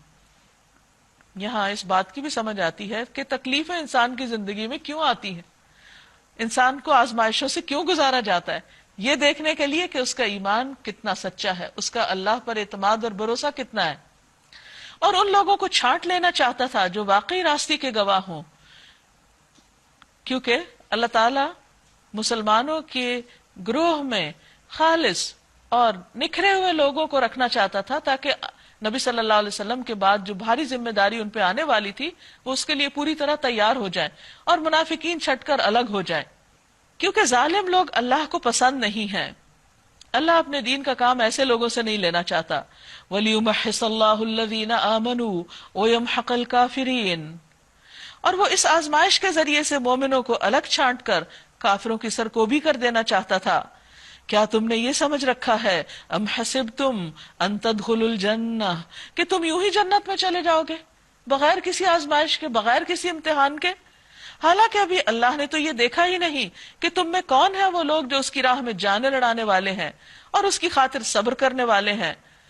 تم تو موت کی تمنائیں کر رہے تھے، مگر یہ اس وقت کی بات تھی جب موت سامنے نہ آئی تھی، یعنی جب نبی صلی اللہ علیہ وسلم نے سب سے مشورہ لیا کہ مدینہ کے اندر جنگ لڑی جائے یا باہر، تو بہت سے نوجوان صحابہ اور وہ لوگ خاص طور پر جنہیں جنگ بدر میں شرکت کا موقع نہیں ملا تھا، وہ جذبہ شہادت سے لبریز تھے، تو وہ چاہتے تھے کہ ہم باہر جا کے جنگ کریں۔ فرمایا اس وقت تو تمہاری تمنا یہ تھی کہ تم شہید ہو یا تمہیں اللہ کے راستے میں جان دینے کا موقع ملے، لیکن یہ اس وقت کی بات تھی کہ جب موت سامنے نہیں آئی۔ لو اب وہ تمہارے سامنے آ گئی اور تم نے اسے آنکھوں سے دیکھ لیا۔ وما محمد الا رسول، اب ہوا یہ کہ جنگ احد میں یہ خبر مشہور ہو گئی کہ نبی صلی اللہ علیہ وسلم شہید ہو گئے، تو اس پر بعض صحابہ ہمت ہار گئے، انہوں نے ہتھیار چھوڑ دیا اور کہا کہ اب ہم کس کے لیے لڑیں گے، اللہ کے رسول صلی اللہ علیہ وسلم تو ہمارے بیچ میں نہیں رہے۔ تو اس پر اللہ سبحانہ و تعالیٰ نے فرمایا کہ تم ان کے لیے نہیں لڑ رہے تھے، تم اللہ کے لیے نکلے تھے، اس چیز کے لیے بھی اپنی نیت کو خالص کر لو، کیونکہ صرف وہ جہاد قبول ہوتا ہے جو صرف اور صرف اللہ کے لیے ہو، اس میں کسی اور کا کوئی حصہ نہ ہو۔ وما محمد الا رسول، محمد صلی اللہ علیہ وسلم نہیں مگر رسول ہیں، قد خلت من قبلہ الرسل، ان سے پہلے کئی رسول گزر چکے ہیں۔ افا اماتا، کیا پھر اگر آپ فوت ہو جائیں، او قتلا یا قتل کر دیے جائیں، انقلبتم علی اعقابکم، تو کیا تم اپنی ایڑیوں پر پلٹ جاؤ گے؟ کیا تم صرف ان کے لیے آئے تھے یہاں پر، اور اگر وہ نہ رہے تو تم دین سے پھر جاؤ گے، تم اپنے مشن کو چھوڑ دو گے؟ کیونکہ ایک دن تو یہ ہونا ہی تھا۔ وَمَن يَنقَلِبْ عَلَىٰ عَقِبَيْهِ، تو جو اپنی ایڑیوں پر پلٹے گا، فَلَن يَضُرَّ اللَّهَ شَيْئًا، وہ اللہ کو ہرگز کوئی نقصان نہ دے سکے گا، یعنی اللہ تعالیٰ کا کوئی نقصان نہیں، تمہارا اپنا ہی نقصان ہے اگر تم دین سے پیچھے ہٹتے ہو یا پھرتے ہو۔ وَسَيَجْزِي اللَّهُ الشَّاكِرِينَ، اور البتہ اللہ کے جو شکر گزار بندے ہیں ان کو اللہ ضرور جزا دے گا، جو اللہ ہی کی خاطر سب کام کرتے ہیں، اللہ ہی کی خاطر اللہ کے راستے میں نکلتے ہیں۔ وَمَا كَانَ لِنَفْسٍ أَن تَمُوتَ إِلَّا بِإِذْنِ اللَّهِ كِتَابًا مُؤَجَّلًا، کوئی ذی روح اللہ کے اذن کے بغیر نہیں مر سکتا، موت کا وقت تو لکھا ہوا ہے، اس لیے بزدلی کی ضرورت نہیں، پریشانی کی ضرورت نہیں۔ وَمَن يُرِدْ ثَوَابَ الدُّنْيَا نُؤْتِهِ مِنْهَا وَمَن يُرِدْ ثَوَابَ الدُّنْيَا نُؤْتِهِ مِنْهَا، جو شخص ثواب دنیا کے ارادے سے کام کرے گا اس کو ہم دنیا میں سے ہی دے دیں گے۔ وَمَن يُرِدْ ثَوَابَ الْآخِرَةِ نُؤْتِهِ مِنْهَا، اور جو ثواب آخرت کے ارادے سے کام کرے گا اسے ہم اس میں سے دیں گے۔ وَسَنَجْزِي الشَّاكِرِينَ، اور شکر کرنے والوں کو ہم ان کی جزا ضرور عطا کریں گے۔ یہاں پھر سب کی نیت کو خالص کرنے کے لیے کہا جا رہا ہے کہ ہر شخص کسی بھی موقع پر جب وہ اللہ کے دین کے لیے کچھ کر رہا ہو، کوئی عبادت کر رہا ہو، تو ضرور سوچے کہ وہ کیوں کر رہا ہے، اس کا فائدہ وہ کہاں چاہتا ہے، اس کا اجر کس سے چاہتا ہے۔ فرمایا کہ جو دنیا میں چاہتا ہے تو ہم دنیا میں دے دیں گے اس کو، اور جو آخرت میں چاہتا ہے تو ہم اس کو آخرت میں اس کے لیے سیو کر دیں گے۔ وَكَأَيٍّ مِّن نَّبِيٍّ قَاتَلَ مَعَهُ رِبِّيُّونَ كَثِيرٌ، اس سے پہلے کتنے ہی نبی ایسے گزر چکے ہیں جن کے ساتھ مل کر بہت سے اللہ والوں نے جنگ کی، ربیون نے۔ فما وہنوا لما اصابہم فی سبیل اللہ، اللہ کی راہ میں جو مصیبتیں ان پر پڑی ان سے وہ دل شکستہ نہیں ہوئے۔ یعنی یہ جنت کا راستہ جو ہے یہ کانٹوں بھرا راستہ ہے، جو بھی جنت کا طلبگار ہوتا ہے اسے تکلیفوں سے گزرنا پڑتا ہے، کبھی انسان کے اپنے نفس کے اندر ہوتی ہیں، کبھی باہر ہوتی ہیں، کبھی کسی شکل میں، کبھی کسی شکل میں۔ تو یہ صرف تمہارے ساتھ نہیں ہو رہا، پہلے دور کے جو نیک لوگ گزرے ہیں ان پہ بھی بڑی بڑی مشکلات آئی ہیں۔ ان کی بات کیوں کی جا رہی ہے؟ تاکہ نبی صلی اللہ علیہ وسلم کے ساتھیوں کو تسلی ہو، اور پھر ان کی مثال سے ہم سب کے لیے بھی ایک سبق۔ وَمَا ضَعُفُوا وَمَا اسْتَكَانُوا، نہ انہوں نے کمزوری دکھائی اور نہ وہ سرنگوں ہوئے، اور اللہ صبر کرنے والوں سے محبت رکھتا ہے۔ ان کی دعا بس یہ تھی، کیا؟ ربنا اغفر لنا ذنوبنا واسرافنا في امرنا وثبت اقدامنا وانصرنا على القوم الكافرين، اے ہمارے رب ہماری غلطیوں اور کوتاہیوں سے درگزر فرما، ہمارے کام میں تیرے حدود سے جو کچھ تجاوز ہو گیا اسے معاف کر دے، ہمارے قدم جما دے اور کافروں کے مقابلے میں ہماری مدد کر۔ آخر کار اللہ نے ان کو دنیا کا ثواب بھی دیا، یعنی جو شخص آخرت کے لیے نیت کو خالص کرتا ہے ایسا نہیں کہ وہ دنیا سے محروم ہو جاتا ہے، دنیا میں بھی ملتا ہے، اور اس سے بہتر ثواب آخرت بھی عطا کیا۔ اللہ کو ایسے ہی نیک عمل لوگ پسند ہیں، واللہ یحب المحسنین۔ آپ دیکھ رہے ہیں کہ بار بار محسنین کی بات ہو رہی، احسان کرنے والوں کی، شکر گزار لوگوں کی، معاف کرنے والوں کی، غصہ پی جانے والوں کی، اللہ کی راہ میں خرچ کرنے والوں کی۔ ایسے ہی لوگ، ایسے اخلاق رکھنے والے ہی اللہ کے محبوب بندے ہوتے ہیں۔ اور یہ صرف اس وقت ممکن ہوتا ہے جب انسان اس دنیا کے فائدوں اور نقصان سے اوپر اٹھ کر آخرت کو اپنی نظروں کے سامنے رکھتا ہے۔ پھر یہ سارے غم اور دنیا کی تکلیفیں بہت چھوٹی ہو جاتی ہیں۔ لیکن اگر انسان دوسرے لوگوں کو دیکھتا ہے جو دنیاوی اعتبار سے بظاہر کامیاب نظر آتے ہیں، تو پھر اس کو اپنا آپ بہت تکلیف میں لگتا ہے، اور یوں لگتا ہے جیسے بہت ہی محروم ہے اور شاید کوئی غلط کام کر رہا ہے انسان۔ یا ایھا الذین آمنوا ان تطیعوا الذین کفروا یردوکم علی اعقابکم فتنقلبوا خاسرین۔ اے لوگو جو ایمان لائے ہو، اگر تم ان لوگوں کے اشاروں پر چلو گے جنہوں نے کفر کی راہ اختیار کی ہے تو وہ تم کو الٹا پھیر لے جائیں گے اور تم نامراد ہو جاؤ گے۔ بل اللہ مولاکم، بلکہ اللہ تمہارا مولا ہے، تمہارا حامی و مددگار ہے، وہو خیر الناصرین، اور وہ بہترین مدد کرنے والا ہے۔ اس لیے جب اللہ کے راستے میں نکلے ہو تو مدد کی توقع بھی اللہ ہی سے رکھو، بندوں کی طرف مت دیکھو۔ ان قریب وہ وقت آنے والا ہے جب ہم منکرین حق کے دلوں میں روب بٹھا دیں گے، یعنی آج تمہارے دلوں میں ان کے بارے میں کچھ خوف ہے، ایک وقت آئے گا کہ یہ الٹ ہو جائے گا، وہ تم سے ڈرنے لگیں گے، اس لیے کہ انہوں نے اللہ کے ساتھ ان کو خدائی میں شریک ٹھہرایا ہے جن کے شریک ہونے پر اللہ نے کوئی سند نازل نہیں کی۔ ان کا آخری ٹھکانہ جہنم ہے، اور بہت ہی بری ہے وہ قیام گاہ جو ان ظالموں کو نصیب ہوگی۔ اللہ نے تائید و نصرت کا جو وعدہ تم سے کیا تھا وہ تو اس نے پورا کر دیا، ابتدا میں اس کے حکم سے تم ہی ان کو قتل کر رہے تھے۔ یعنی لوگوں کے دلوں میں یہ خیال آنے لگا کہ نبی صلی اللہ علیہ وسلم خود جنگ میں موجود تھے، پھر یہ شکست کیوں ہوئی؟ تو اللہ تعالیٰ فرماتے ہیں کہ شکست سے پیچھے جا کے دیکھو، یعنی مثبت سوچ دی جا رہی ہے کہ اول تو تم ہی جیت رہے تھے، تم ان کو قتل کر رہے تھے اپنے دشمنوں کو، یہ تو بعد کی بات ہے کہ تمہاری اپنی غلطی کی وجہ سے فتح شکست میں بدل گئی۔ مگر جب تم نے کمزوری دکھائی اور اپنے کام میں باہم اختلاف کیا، پیچھے بھی اختلاف کے نقصانات پڑے ہیں اور یہاں بھی جنگ احد میں بھی یہی وجہ ہوئی، اور جو ہی کہ وہ چیز اللہ نے تمہیں دکھائی جس کی محبت میں تم گرفتار تھے، یعنی دنیا کا مال غنیمت، کیونکہ دور جاہلیت میں لوگ مال غنیمت ہی کی خاطر جنگ کیا کرتے تھے، اسلام نے آ کر پوری سوچ بدل دی، اور اپنے کام میں باہم اختلاف کیا، اور جو ہی کہ اللہ نے وہ چیز تمہیں دکھائی جس کی محبت میں تم گرفتار تھے، یعنی مال غنیمت، تو تم اپنے سردار کے حکم کی خلاف ورزی کر بیٹھے، اس لیے کہ تم میں سے کچھ لوگ دنیا کے طالب تھے اور کچھ آخرت کی خواہش رکھتے تھے، یعنی ابھی ملے جلے لوگ تھے۔ تو اللہ تعالیٰ خالص کرنا چاہتا تھا، تب اللہ نے تمہیں کافروں کے مقابلے میں پسپا کر دیا تاکہ تمہاری آزمائش کرے، اور حق یہ ہے کہ اللہ نے پھر بھی تمہیں معاف ہی کر دیا، یعنی اس غلطیوں کے باوجود۔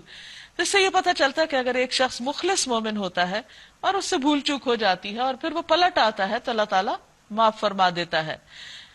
واللہ ذو فضل علی المؤمنین، اور اللہ مومنوں پر بہت فضل کرنے والا ہے۔ یاد کرو جب تم بھاگے چلے جا رہے تھے، یعنی جب خالد بن ولید کے زیر قیادت حملہ ہوا تو مسلمانوں کو سمجھ نہ آئی کہ یہ کیا ہوا ہے، تو جس کا جدھر منہ آیا وہ ادھر بھاگ نکلا، کسی کی طرف پلٹ کر دیکھنے کا ہوش تک تمہیں نہ تھا، اور رسول صلی اللہ علیہ وسلم تمہارے پیچھے تم کو پکار رہے تھے۔ اس وقت تمہاری اس روش کا بدلہ اللہ نے تمہیں یہ دیا کہ تم کو رنج پر رنج دیے۔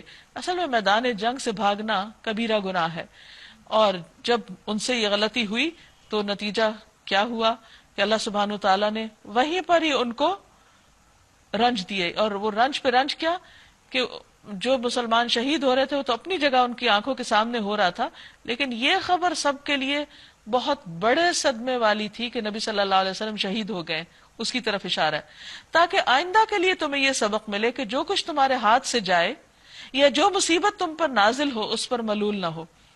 یعنی بعض اوقات بڑے بڑے غم زندگی میں آ جاتے ہیں، وہ انسان کو اتنا پختہ کر دیتے ہیں، اس کے ایمان کو اتنا مضبوط کر دیتے ہیں کہ پھر چھوٹی چھوٹی چیز اس کو معمولی لگتی ہیں۔ اسی طرح عام انسانوں میں سے بھی جو اللہ کے زیادہ محبوب ہوتے ہیں ان کی آزمائش سخت ہوتی ہے۔ تو یہاں پر بتایا جا رہا ہے کہ یہ اتنی بڑی سخت آزمائش تم پہ اس لیے ڈالی گئی تاکہ آئندہ تمہیں پھر غم نہ لگے۔ اللہ تمہارے سب اعمال سے باخبر ہے. کیونکہ غم سے اور ہم سے پناہ مانگی گئی. نبی صلی اللہ علیہ وسلم اپنی زندگی میں کچھ چیزوں سے مسلسل پناہ مانگتے تھے. ایک دعا میں آتا ہے اللہم انی اعوذ بک من الہم والحزن، اے اللہ میں ہم اور حزن سے تیری پناہ میں اپنے آپ کو دیتا ہوں. کیوں؟ اس کی وجہ یہ ہے کہ یہ تفکرات اور یہ پریشانیاں اور یہ وہم اور یہ خوف اور یہ غم اور ایک بے بسی کی کیفیت انسان کے اندر ایسی لاچارگی پیدا کر دیتی ہے کہ بڑے بڑے منصوبے دھرے کے دھرے رہ جاتے ہیں. بعض لوگوں کو اللہ نے بہت ٹیلنٹ دیا ہوتا ہے اور وہ بہت کچھ کر سکتے ہیں، لیکن ایسی چھوٹی چھوٹی باتوں کے اوپر الجھ کر وہ بڑے قدم نہیں اٹھا سکتے اور بڑے کام نہیں کر پاتے. تو اس لیے اس کیفیت کی اصلاح کی جا رہی ہے کہ اس لیے بھی غم دیا گیا، اس لیے بھی چوٹ لگائی گئی کہ پھر اس کے بعد تم چھوٹی موٹی چوٹوں کو محسوس نہ کرو اور فوکسڈ رہو، اپنے مقصد سے نہ ہٹو. اس غم کے بعد اللہ نے پھر تم میں سے کچھ لوگوں پر ایسی اطمینان کی سی حالت طاری کر دی کہ وہ اونگنے لگے. یعنی انہی حالات میں ان کے اوپر ایسی کیفیت آئی کہ وہ وقتی صدمہ اور غم سب کچھ بھول گئے. یہ بھی اللہ تعالیٰ کی ایک بہت بڑی رحمت اور نوازش تھی، بہت عجیب تجربہ تھا. حضرت ابو طلحہ بھی اس جنگ میں شریک تھے. وہ کہتے ہیں کہ اس وقت میرے اوپر ایسا اونگ کا غلبہ ہو رہا تھا کہ تلوار ہاتھ سے چھوٹی پڑ رہی تھی. یہ سب اللہ نے کیوں کیا؟ تاکہ اتنی تکلیف کے بعد اگر چند لمحے بھی سکون کے آ جاتے ہیں تو دوبارہ تازہ دم ہو جائیں گے مقابلے کے لیے.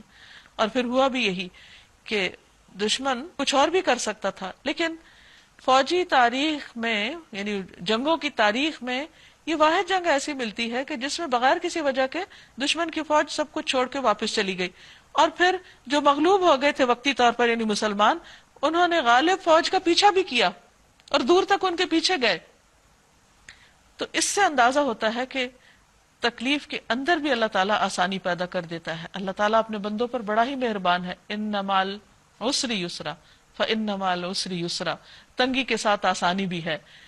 اللہ تعالیٰ اپنے بندوں سے بہت پیار کرتا ہے، بہت ان پر مہربان ہے. بڑے سے بڑے غم میں بھی اللہ تعالیٰ ایسے لمحات لے آتا ہے کہ انسان کو سکون نصیب ہو جاتا ہے.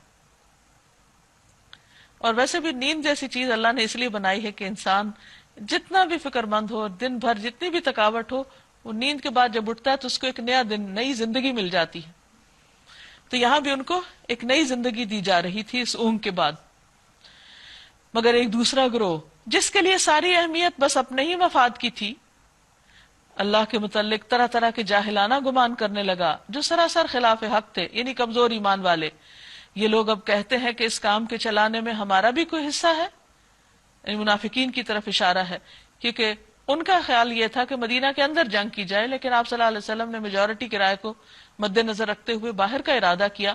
تو یہ لگے ہماری تو کوئی سنتا ہی نہیں، ہم نے تو مشورہ دیا تھا باہر مت جاؤ، ابھی اتنا بڑا نقصان ہو گیا، ہم سے تو کوئی پوچھتا نہیں، ہمارے مشورے پہ عمل نہیں کرتا. تو اس بات کو اب یہاں پر بیان کیا جا رہا ہے. ان سے کہو کسی کا کوئی حصہ نہیں، اس کام کے سارے اختیارات اللہ کے ہاتھ میں ہیں. دراصل یہ لوگ اپنے دلوں میں جو بات چھپائے ہوئے ہیں اسے تم پر ظاہر نہیں کرتے. ان کا اصل مطلب یہ ہے کہ اگر قیادت کے اختیارات میں ہمارا کچھ حصہ ہوتا تو یہاں ہم نہ مارے جاتے. ان سے کہہ دو کہ اگر تم اپنے گھروں میں بھی ہوتے تو جن لوگوں کی موت لکھی ہوئی تھی وہ خود اپنی قتل گاہوں کی طرف نکل آتے. اور یہ معاملہ جو پیش آیا یہ تو اس لیے تھا کہ جو کچھ تمہارے سینوں میں پوشیدہ ہے اللہ اسے آزما لے، اور جو کھوٹ تمہارے دلوں میں ہے اسے چھانٹ دے. اللہ دلوں کا حال خوب جانتا ہے. یعنی آزمائشیں اور تکلیفیں تو انسان کو نکھارنے کے لیے آتی ہیں، کیونکہ انسان عام حالات میں کچھ اچھے اخلاق کا بھی لبادہ اوڑے رکھتا ہے، کچھ اپنے آپ کو عبادت گزار بھی ظاہر کرتا ہے، لیکن جب انسان پہ کوئی بڑا صدمہ آتا ہے، تکلیف آتی ہے، تو اس کی اصل کھل کے سامنے آ جاتی. پھر وہ کس قسم کی باتیں کرتا ہے، پھر اس کی عبادت کا حال کیا ہے، پھر اس کے صدقہ خیرات کی کیفیت کیا ہے. انسان کو یہ بڑے بڑے جھٹکے جو ہیں وہ اس کی اصلیت کو کھول کے رکھ دیتے ہیں، اس کی حقیقت سامنے آ جاتی.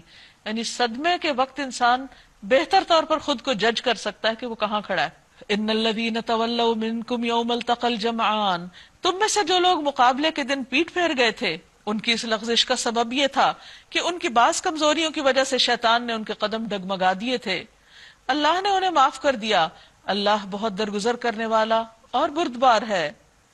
یا ایھا الذین آمنوا، اے لوگوں جو ایمان لائے ہو، کافروں کی سی باتیں نہ کرو کہ جن کے عزیز و اقارب اگر کبھی سفر پر جاتے ہیں یا جنگ میں شریک ہوتے ہیں اور وہاں کسی حادثے سے دوچار ہوتے ہیں تو وہ کہتے ہیں کہ اگر وہ ہمارے پاس ہوتے تو نہ مارے جاتے اور نہ قتل ہوتے.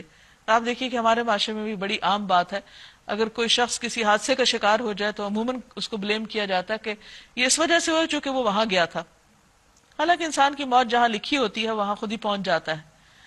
تو اس چیز سے روکا جا رہا ہے. اللہ اس قسم کی باتوں کو ان کے دلوں میں حسرت اور اندوہ کا سبب بنا دیتا ہے، ورنہ دراصل مارنے اور جلانے والا تو اللہ ہی ہے اور تمہاری تمام حرکات پر وہی نگران ہے.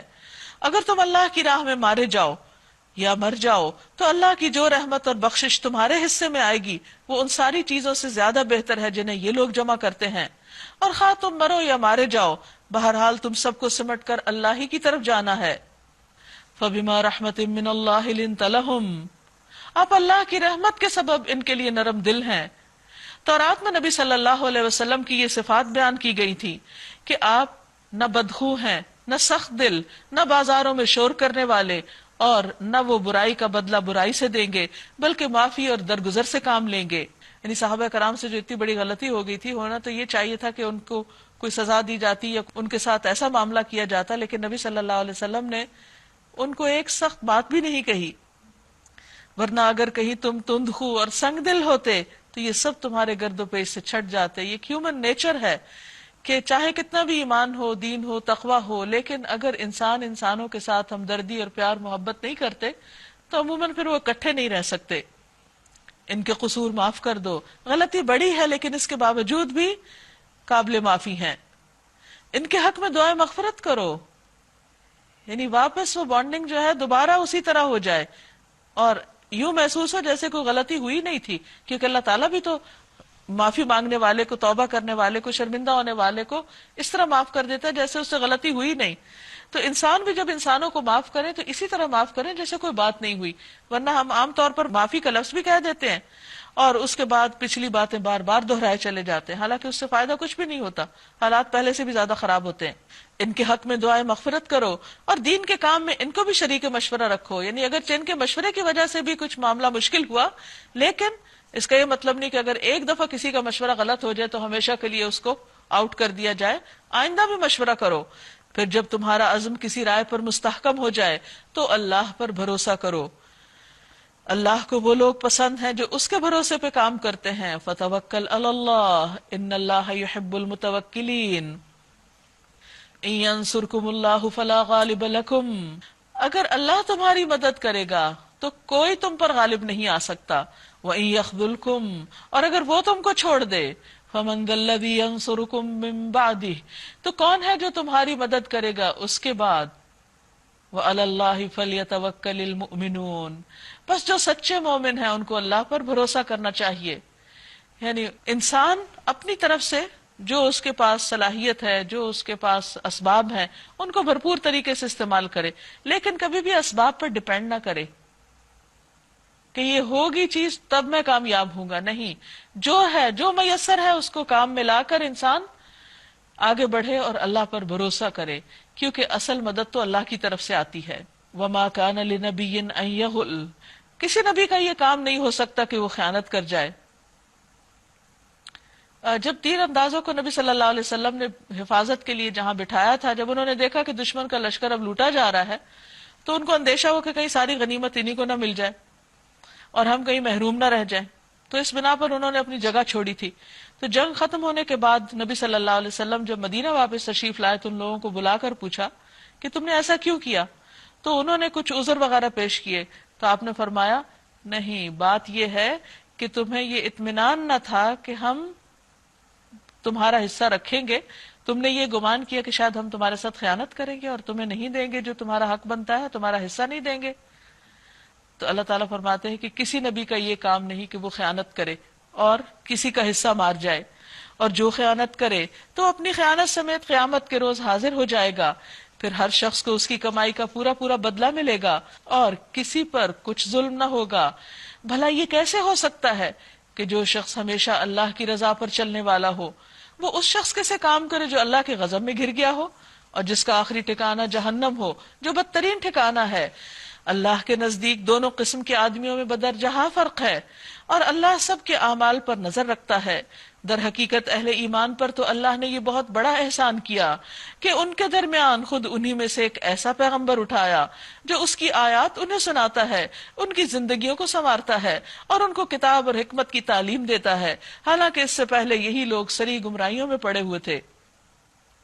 یعنی مومنوں کو ایک نعمت عظمیٰ یاد کرائی جا رہی ہے کہ جو سب سے بڑی نعمت ہے وہ کیا، کہ اللہ تعالیٰ نے اپنا ایک ایسا رسول بھیجا جس نے لوگوں پر ہدایت کے راستے روشن کر دیے، اور پھر خود آگے بڑھ کر ان کو تعلیم دی اور ان کا تزکیہ کیا اور انہیں بہترین انسان بنایا۔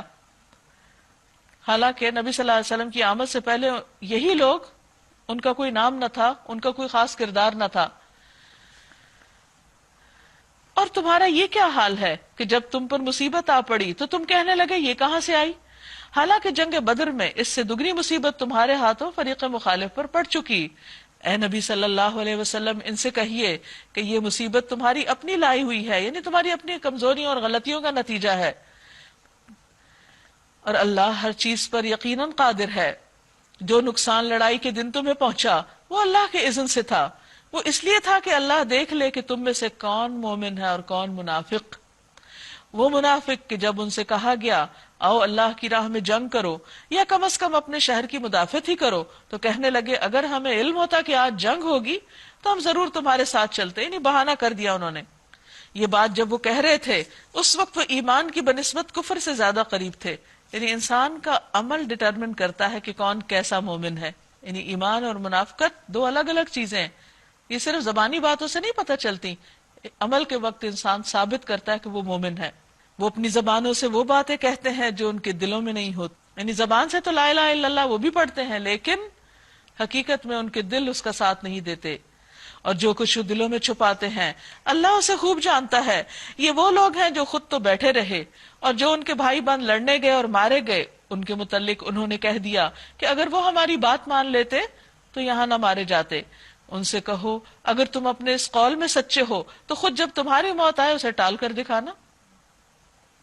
جو لوگ اللہ کی راہ میں قتل ہوئے ہیں انہیں مردہ نہ سمجھو، وہ تو حقیقت میں زندہ ہیں، اپنے رب کے پاس رزق پا رہے ہیں۔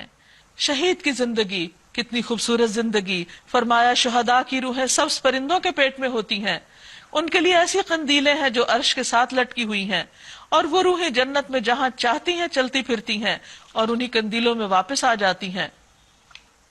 جو کچھ اللہ نے اپنے فضل سے انہیں دیا اس پر خوش و خرم اور مطمئن ہے کہ جو اہل ایمان ان کے پیچھے دنیا میں رہ گئے ہیں اور ابھی وہاں نہیں پہنچے ان کے لیے بھی کسی خوف اور رنج کا موقع نہیں، یعنی اللہ کے وعدوں کو سچا پا کر وہ بہت خوش ہیں۔ وہ اللہ کے انعام اور اس کے فضل پر شاداں و فرحاں ہیں، اور ان کو معلوم ہو چکا ہے کہ اللہ مومنوں کے اجر کو ضائع نہیں کرتا۔ الذین استجابوا للہ والرسول من بعد ما اصابهم القرح للذین احسنوا منہم واتقوا اجر عظیم۔ جن لوگوں نے زخم کھانے کے بعد بھی اللہ اور رسول کی پکار پر لبیک کہا، ان میں جو لوگ نیکوکار اور پرہیزگار ہیں، تقوی والے ہیں، ان کے لیے بہت بڑا اجر ہے۔ وہ جن سے لوگوں نے کہا کہ تمہارے خلاف بڑی فوجیں جمع ہو گئی ہیں ان سے ڈرو، یہ سن کر ان کا ایمان اور بڑھ گیا، اور انہوں نے جواب دیا کہ ہمارے لیے اللہ کافی ہے اور وہی بہترین کارساز ہے۔ آخر کار وہ اللہ کی نعمت اور فضل کے ساتھ پلٹ آئے، ان کو کسی قسم کا ضرر بھی نہ پہنچا، اور اللہ کی رضا پر چلنے کا شرف بھی انہیں حاصل ہو گیا۔ یعنی جب مشرکین کی فوج واپس پلٹ گئی تو مسلمانوں کو خیال ہے کہ کہیں پھر نہ آ جائیں، تو اللہ کے نبی صلی اللہ علیہ وسلم نے ان کو حکم دیا کہ چلو ان کا پیچھا کرتے ہیں، اور یہ ایک ایسا طریقہ تھا کہ جس سے دشمن پر رعب بٹھانا مقصود تھا۔ کہا جاتا ہے کہ صحابہ کرام جو غم زدہ بھی تھے اور چوٹوں سے نڈھال تھے اور گھر گھر میں شہادتیں ہو چکی تھی، وہ ایک پکار پر دوبارہ تیار ہو گئے اور اسی حال میں دوبارہ آپ کے ساتھ مل کر دشمن کے پیچھے گئے۔ دشمن تو خیر جا چکا تھا لیکن وہاں پر ایک تجارتی قافلہ ملا جس کے ساتھ خرید و فروخت لین دین کے کچھ کام ہوئے، اور اللہ تعالیٰ کی رحمت نعمت اور فضل سمیٹ کر واپس لوٹے۔ واللہ ذو فضل عظیم، اور اللہ بڑے فضل والا ہے۔ انما ذالکم الشیطان یخوف اولیاءہ، اب تمہیں معلوم ہو گیا کہ دراصل وہ شیطان تھا جو اپنے دوستوں سے خواہ مخواہ ڈرا رہا تھا، لہٰذا آئندہ تم انسانوں سے نہ ڈرنا، مجھ سے ڈرنا، اگر تم حقیقت میں صاحب ایمان ہو. یعنی اس جنگ سے یہ سبق بھی دیا جا رہا ہے کہ ڈرنا صرف اللہ سے چاہیے. اے پیغمبر، جو لوگ آج کفر کی راہ میں بڑی دوڑ دھوپ کر رہے ہیں ان کی سرگرمیاں تمہیں آزردہ نہ کریں. یہ اللہ کا کچھ بھی نہ بگاڑ سکیں گے. اللہ کا ارادہ یہ ہے کہ ان کے لیے آخرت میں کوئی حصہ نہ رہے اور بالآخر ان کو سخت سزا ملنے والی ہے. جو لوگ ایمان کو چھوڑ کر کفر کے خریدار بنے ہیں وہ یقیناً اللہ کا کوئی نقصان نہیں کر رہے. ان کے لیے دردناک عذاب تیار ہے. یہ ڈھیل جو ہم انہیں دیے جاتے ہیں اس کو یہ کافر اپنے حق میں بہتری نہ سمجھیں. ہم تو انہیں اس لیے ڈھیل دے رہے ہیں کہ یہ خوب بارے گناہ سمیٹ لیں، پھر ان کے لیے سخت ذلیل کرنے والی سزا ہے. اللہ مومنوں کو اس حالت میں ہرگز نہ رہنے دے گا جس میں تم اس وقت پائے جاتے ہو.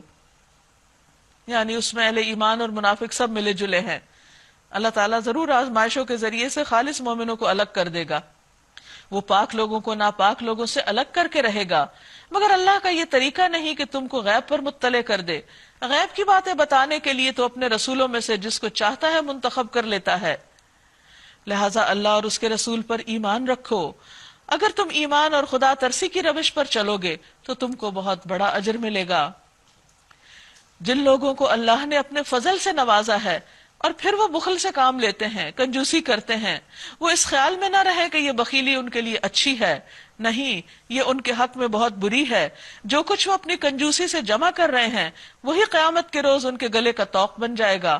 یعنی جس مال میں سے زکوٰۃ نہ نکالی جائے، اللہ کی راہ میں خرچ نہ کیا جائے، وہ قیامت کے دن سانپ بن کر انسان کو لپٹ جائے گا اور اس کے جبڑوں پہ کاٹے گا اور کہے گا کہ میں ہوں تیرا مال، میں ہوں تیرا خزانہ. زمین اور آسمانوں کی میراث اللہ ہی کے لیے ہے. یعنی جو خرچ نہیں کرتے اللہ کے راستے میں وہ اللہ کو کوئی نقصان نہیں دیتے، کیونکہ اللہ تعالیٰ تو سارے خزانوں کا مالک ہے. اور جو کچھ تم کرتے ہو اللہ اس سے باخبر ہے.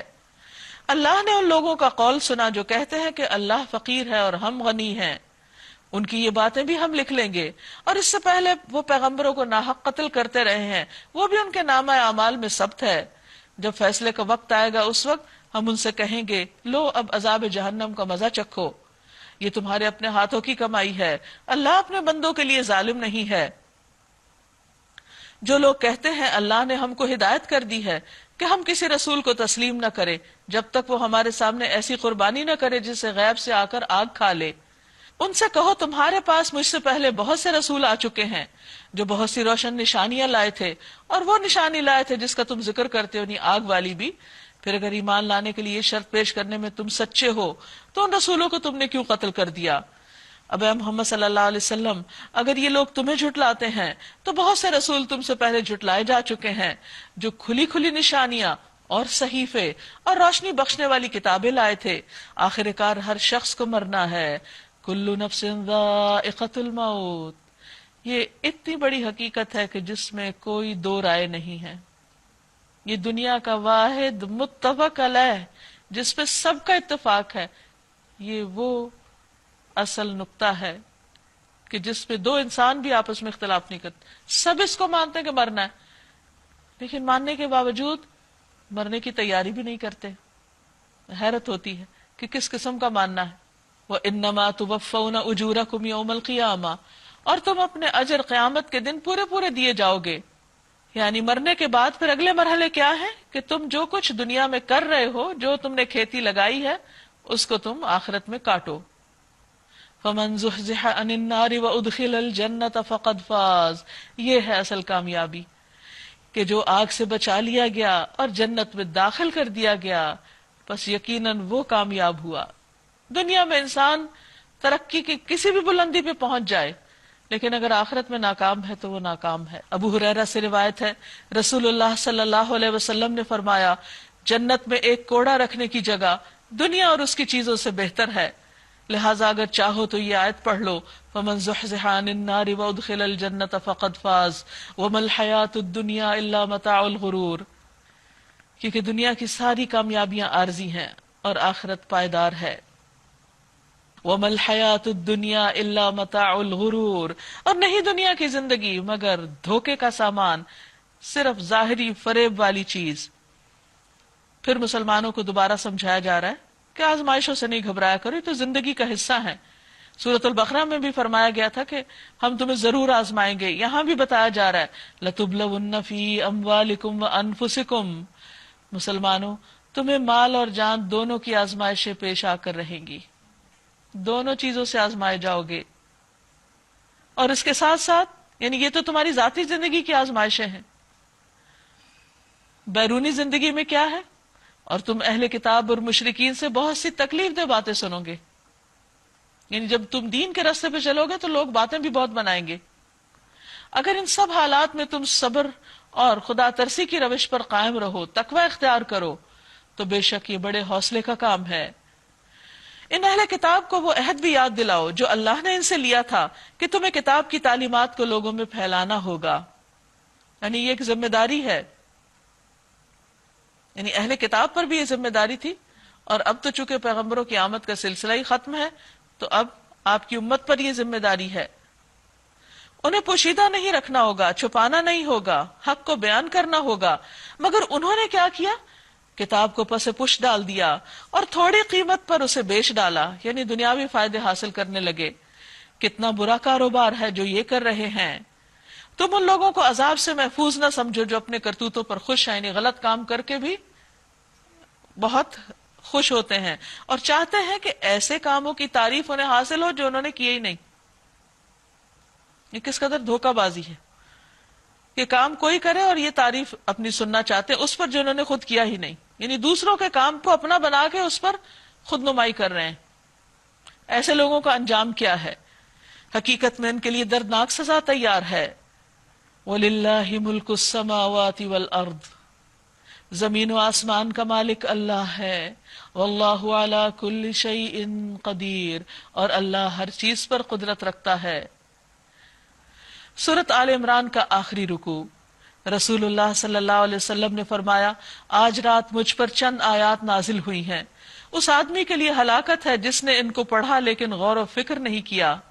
اور وہ آیات ہیں ان فی خلق السماوات والارض، آخر تک. ان فی خلق السماوات والارض واختلاف اللیل والنہار لآیات لأولی الالباب، زمین اور آسمانوں کی پیدائش میں اور رات اور دن کے باری باری سے آنے میں عقل مند لوگوں کے لیے بہت نشانیاں ہیں، بہت سے سبق ہیں. کون ہے عقل مند؟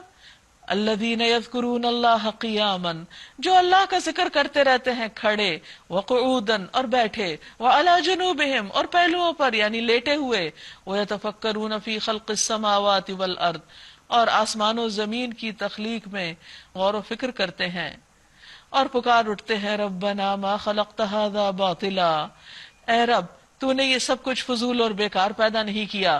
سبحانک فقنا عذاب النار، تو پاک ہے، تو ہمیں آگ کے عذاب سے بچا لے. ربنا انک من تدخل النار فقد اخزیتہ وما للظالمین من انصار، اے ہمارے رب جس کو تو نے دوزخ میں ڈالا اسے در حقیقت بڑی ذلت اور رسوائی میں ڈال دیا، اور پھر ایسے ظالموں کا کوئی مددگار نہ ہوگا. ربنا اننا سمعنا منادیا ینادی للایمان ان آمنوا بربکم فآمنا ربنا فاغفر لنا ذنوبنا وکفر عنا سیئاتنا وتوفنا مع الابرار. مالک ہم نے ایک پکارنے والے کو سنا جو ایمان کی طرف بلاتا تھا، یعنی پیغمبر علیہ السلام کو، اور کہتا تھا کہ اپنے رب کو مانو. ہم نے اس کی دعوت قبول کر لی، یعنی ہم ایمان لے آئے. بس اے ہمارے آقا جو قصور ہم سے ہوئے ان سے درگزر فرما، جو برائیاں ہم میں ہیں انہیں دور کر دے، اور ہمارا خاتمہ نیک لوگوں کے ساتھ کر. ربنا اے ہمارے رب وآتنا ما وعدتنا علی رسلک ولا تخزنا یوم القیامہ انک لا تخلف المیعاد. اے اللہ اے ہمارے رب جو وعدے تو نے اپنے رسولوں کے ذریعے سے کیے ہیں ان کو ہمارے ساتھ پورا کر، اور قیامت کے دن ہمیں رسوائی میں نہ ڈال. بے شک تو اپنے وعدے کے خلاف کرنے والا نہیں ہے، یعنی تو اپنے وعدے ضرور پورے کرے گا. جواب میں ان کے رب نے فرمایا میں تم میں سے کسی کا عمل ضائع کرنے والا نہیں ہوں، خواہ مرد ہو یا عورت، یعنی کوئی ڈسکریمنیشن نہیں. تم سب ایک دوسرے کے ہم جنس ہو، یعنی انسان ہو، دونوں قسم فرق ہے بس.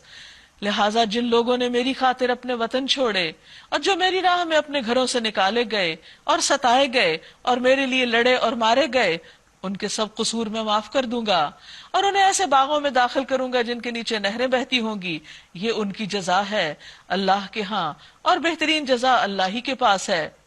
اے نبی صلی اللہ علیہ وسلم، دنیا کے ملکوں میں اللہ کے نافرمان لوگوں کی چلت پھرت تمہیں کسی دھوکے میں نہ ڈالے، یہ محض چند روزہ زندگی کا تھوڑا سا لطف ہے، پھر یہ سب جہنم میں جائیں گے جو بدترین جائے قرار ہے، سوائے ان لوگوں کے جو اپنے رب سے ڈرتے ہوئے زندگی بسر کرتے ہیں۔ ان کے لیے ایسے باغات ہیں جن کے نیچے نہریں بہتی ہیں، ان باغوں میں وہ ہمیشہ رہیں گے، اللہ کی طرف سے یہ سامان ضیافت ہے ان کے لیے، اور جو کچھ اللہ کے پاس ہے نیک لوگوں کے لیے وہ سب سے بہتر ہے۔ اہل کتاب میں بھی کچھ لوگ ایسے ہیں جو اللہ کو مانتے ہیں، اس کتاب پر ایمان لاتے ہیں جو تمہاری طرف بھیجی گئی، اور اس کتاب پر بھی ایمان رکھتے ہیں جو اس سے پہلے خود ان کی طرف بھیجی گئی تھی، اللہ کے آگے جھکے ہوئے ہیں، اور اللہ کی آیات کو تھوڑی سی قیمت پر بیچ نہیں دیتے، ان کا اجر ان کے رب کے پاس ہے، اور اللہ حساب چکانے میں دیر نہیں لگاتا۔ بلکہ ایک حدیث سے پتہ چلتا ہے کہ ان لوگوں کے لیے دگنا اجر ہے، کیونکہ وہ اپنے پیغمبر کو بھی مانتے ہیں اور ہمارے پیغمبر کو بھی، اور ایمان لے آئے۔ یا ایھا الذین آمنوا اصبروا وصابروا ورابطوا واتقوا اللہ لعلکم تفلحون، اے لوگو جو ایمان لائے ہو، صبر سے کام لو، ایک دوسرے کو صبر کی تلقین کرو، اور حق کی خدمت کے لیے کمر بستہ رہو، اللہ سے ڈرو تاکہ تم فلاح پاؤ، کامیاب ہو جاؤ۔ تو کامیابی کے یہ نسخے ہیں کہ انسان خود بھی صبر کرے اور صبر کی تلقین بھی کرے، صبر پر جمع رہے، قائم رہے، اور آپس میں ایک دوسرے کو ہمت افزائی کرتا رہے اچھے کاموں کے لیے، اور پھر ساتھ ساتھ اللہ کا تقوی زادے راہ رہے۔ اگر یہ صفات انسان کے اندر ہو تو انسان کامیاب ہو جاتا ہے۔ سورۃ آل عمران کی یہ آخری آیات، نبی صلی اللہ علیہ وسلم جب تہجد کے لیے اٹھتے تھے تو یہ تلاوت کیا کرتے تھے، اور ان میں آپ دیکھیے کہ کس طرح غور و فکر کا بھی ذکر ہے اور اللہ کی یاد کا بھی ذکر ہے، دونوں چیزیں ساتھ ساتھ چلتی ہیں، اور پھر دعائیں بھی ہیں اور بہترین پیغام بھی ہے۔ اللہ تعالیٰ سے دعا ہے کہ وہ ہمیں بھی عمل کی توفیق عطا فرمائے۔ سورۃ النساء، بسم اللہ الرحمن الرحیم، شروع کرتی ہوں اللہ کے نام سے جو بے انتہا مہربان نہایت رحم فرمانے والا ہے۔ یا ایھا الناس اتقوا ربکم، اے لوگو اپنے رب سے ڈرو۔ کون ہے رب؟ الذی خلقکم من نفس واحدۃ، جس نے تم کو ایک جان سے پیدا کیا، یعنی تم آدم کی اولاد ہو، وخلق منہا زوجہا، اور انہی سے ان کی بیوی یا جوڑے کو پیدا کیا، یعنی حوا علیہ السلام کو، وبث منہما رجالا کثیرا ونساء، اور ان دونوں سے بہت سے مرد اور عورتیں پھیلا دیے، یعنی زمین پر اولاد آدم پھیلتی چلی جا رہی ہے۔ واتقوا اللہ الذی تساءلون بہ والارحام، اور اللہ سے ڈرو جس کا نام لے کر تم ایک دوسرے سے اپنے حق مانگتے ہو، اور رشتہ داریوں کے بارے میں خاص طور پر اللہ سے ڈرو۔ ان اللہ کان علیکم رقیبا، بے شک اللہ تم پر نگران ہے۔ وآتوا الیتامی اموالہم، اور یتیموں کو ان کے مال دو۔ ولا تتبدلوا الخبیث بالطیب، اچھے مال کو برے مال سے نہ بدل لو، یعنی اگر یتیموں کا مال اچھا ہے اور تمہارے اپنے پاس کوئی گھٹیا چیز ہے تو وہ یتیم کے مال میں رکھ کے اچھی چیز خود مت لے لو۔ ولا تأکلوا اموالہم الی اموالکم، اور ان کے مال اپنے مال کے ساتھ ملا کر نہ کھا جاؤ۔ انہ کان حوبا کبیرا، یہ بہت بڑا گناہ ہے، کبیرہ گناہ ہے، یعنی تمہیں کوئی نہیں دیکھتا، بس اللہ دیکھتا ہے، تو اللہ سے ڈر کر یتیموں کے حقوق کی حفاظت کرو۔ وَإِنْ خِفْتُمْ أَلَّا تُقْسِطُوا فِي الْيَتَامَى، اگر تمہیں یتیموں کے ساتھ بے انصافی کرنے کا ڈر ہو، فَانْكِحُوا مَا طَابَ لَكُمْ مِنَ النِّسَاءِ مَثْنَىٰ وَثُلَاثَ وَرُبَاعَ، تو جو عورتیں تم کو پسند آئیں ان میں سے 2، 3، 4 سے نکاح کر لو۔ دراصل دور جاہلیت میں نکاحوں پر یا ان کی تعداد پر کوئی پابندی نہیں تھی، جو شخص جتنی چاہتا شادیاں کر لیتا، تو اسلام نے آ کر اس کو ریسٹرکٹ کیا اور 4 تک باقی رکھا۔ دوسری چیز یہ تھی کہ جب یتیم بچیاں ان کے والد فوت ہو جاتے تو ان کے بھی حقوق کی نگہبانی کوئی نہ کرتا، اور لوگ عام طور پر ان کا مال ہتھیانے کے لیے ان کے ساتھ نکاح کر لیتے اور پھر ان کا حق ان کو نہیں دیتے تھے۔ تو اس طرح کے بہت سے ظلم اس سوسائٹی میں رائج تھے جن کی اصلاح کے لیے اللہ سبحانہ تعالیٰ نے یہ حکم دیا فَإِنْ خِفْتُمْ أَلَّا تَعْدِلُوا، پھر اگر تمہیں خوف ہو کہ تم عدل نہ کر سکو گے اور خصوصاً یتیم بچیوں کے ساتھ، فَوَاحِدَةً، تو ایک ہی بیوی کافی ہے، اَوْ مَا مَلَكَتْ أَيْمَانُكُمْ، یا ان عورتوں کو زوجیت میں لاؤ جو تمہارے قبضے میں آئی ہیں، ذَلِكَ أَدْنَىٰ أَلَّا تَعُولُوا، یہ اس سے زیادہ قریب ہے کہ تم بے انصافی سے بچو، وَآتُوا النِّسَاءَ صَدُقَاتِهِنَّ نِحْلًا، اور عورتوں کے مہر خوش دلی کے ساتھ ادا کرو۔ یاد رکھیے کہ سورت النساء ہے، قرآن مجید میں کوئی سورت الرجال نہیں ہے، مردوں کے نام سے سورت نہیں لیکن عورتوں کے نام سے سورت ہے، اور اس میں عورتوں کے حقوق کو بھی پروٹیکٹ کیا گیا ہے، اور ان کے ساتھ جو دور جاہلیت میں زیادتیاں ہوتی تھی اور جو بھی جاہلی رسمیں تھیں ان کا خاتمہ کیا گیا ہے۔ ایک رسم کیا تھی کہ عورت سے نکاح کر لیا جاتا اور اس کا مہر اس کو دیا نہیں جاتا تھا، تو اللہ تعالیٰ نے فرمایا کہ نہیں، خوشی سے ادا کرو، یہ اللہ نے ان کا حق رکھا ہے۔ البتہ اگر وہ خود اپنی خوشی سے مہر کا کوئی حصہ تمہیں معاف کر دیں تو تم اسے مزے سے کھا سکتے ہو، اس میں حرج نہیں ہے پھر۔ اور اپنے وہ مال جنہیں اللہ نے تمہارے لیے قیام زندگی کا ذریعہ بنایا ہے نادان لوگوں کے حوالے نہ کرو، یعنی اگر یتیم بچے چھوٹے ہیں تو اور اپنے مال کو لک آفٹر نہیں کر سکتے، اس کو سنبھال نہیں سکتے، تو ان کو مت دو، کیونکہ بعضوں کا تو مطالبہ کرنے لگتے ہیں، یا کچھ لوگ ان کو سکھانے پڑھانے لگتے ہیں کہ اپنے چچا سے یا جو بھی ان کا گارڈین ہو اس سے اپنا مال لے لو، وہ تمہارا مال ہڑپ کر جائے گا۔ تو اب لوگوں کی باتوں میں آ کر ان کے حقوق کو ضائع نہیں کرنا، ان کے مال ان کو نہیں دینا جب تک کہ وہ اپنے شعور کو نہیں پہنچتے اور اس کی حفاظت کے قابل نہیں ہوتے۔ اور یہ کام قاعدہ بھی ہے کہ چھوٹے بچوں کو یا ایسے لوگوں کے حوالے مال نہیں کرنا چاہیے جو اس کو نہ سنبھال سکے، اس کی حفاظت نہ کر سکیں یا منی مینجمنٹ نہ جانتے ہوں۔ ناسمجھ کو مال دینے کی جو ممانعت ہے اس کے بارے میں حدیث ہے، رسول اللہ صلی اللہ علیہ وسلم نے فرمایا 3 قسم کے آدمی دعا تو کرتے ہیں لیکن ان کی دعا قبول نہیں ہوتی۔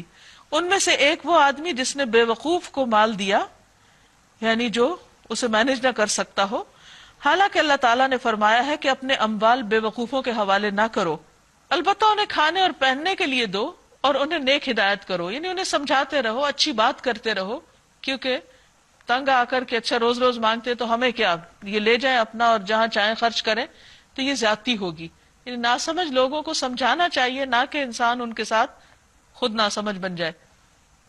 وَابْتَلُوا الْيَتَامَىٰ، اور یتیموں کی آزمائش کرتے رہو یہاں تک کہ وہ نکاح کے قابل عمر کو پہنچ جائیں، پھر اگر تم ان کے اندر اہلیت پاؤ تو ان کے مال ان کے حوالے کرو۔ ایسا کبھی نہ کرنا کہ حد انصاف سے تجاوز کر کے اس خوف سے ان کے مال جلدی جلدی کھا جاؤ کہ وہ بڑے ہو کر اپنے حق کا مطالبہ کریں گے۔ یتیم کا جو سرپرست مالدار ہو وہ پرہیزگاری سے کام لے، یعنی ان کو لک آفٹر کرنے میں ان سے کوئی معاوضہ وصول نہ کرے، ان کے مال کی حفاظت کرے۔ وَمَنْ كَانَ فَقِيرًا فَلْيَأْكُلْ بِالْمَعْرُوفِ، اور جو غریب ہو وہ معروف طریقے سے کھائے، یعنی اپنا حق الخدمت جو عام قاعدے کے مطابق جیسے ویجز ہوتی ہیں اس میں سے کچھ لے سکتا ہے، اور چوری چھپے نہ لے بلکہ معروف طریقے سے لے، معلوم ہو کہ وہ کیا لے رہا ہے۔ فَإِذَا دَفَعْتُمْ إِلَيْهِمْ أَمْوَالَهُمْ فَأَشْهِدُوا عَلَيْهِمْ، پھر جب ان کے مال ان کے حوالے کرنے لگو تو اس پر گواہ بنا لو تاکہ بعد میں تم پر کوئی الزام نہ آئے۔ وَكَفَى بِاللَّهِ حَسِيبًا، اور اللہ حساب لینے کے لیے کافی ہے۔ لِلرِّجَالِ نَصِيبٌ مِّمَّا تَرَكَ الْوَالِدَانِ وَالْأَقْرَبُونَ، مردوں کے لیے اس مال میں حصہ ہے جو ماں باپ اور رشتہ داروں نے چھوڑا ہو۔ وَلِلنِّسَاءِ نَصِيبٌ مِّمَّا تَرَكَ الْوَالِدَانِ وَالْأَقْرَبُونَ، اور عورتوں کے لیے بھی اس مال میں حصہ ہے جو ان کے والدین اور رشتہ دار چھوڑ جائیں، کیونکہ دور جاہلیت میں مردوں کو تو حصہ ملتا تھا، عورتوں کو وراثت میں حصہ نہیں دیا جاتا تھا۔ تو یہاں صاف طور پر ذکر کر دیا گیا کہ جیسے مردوں کا حصہ ہے ایسے ہی عورتوں کا بھی حصہ ہے۔ مما قل منہ او کثر، تھوڑا ہو یا زیادہ جو بھی انہوں نے چھوڑا ہے اس کو تقسیم کیا جائے گا۔ نصیبا مفروضا، یہ حصہ اللہ کی طرف سے مقرر ہے۔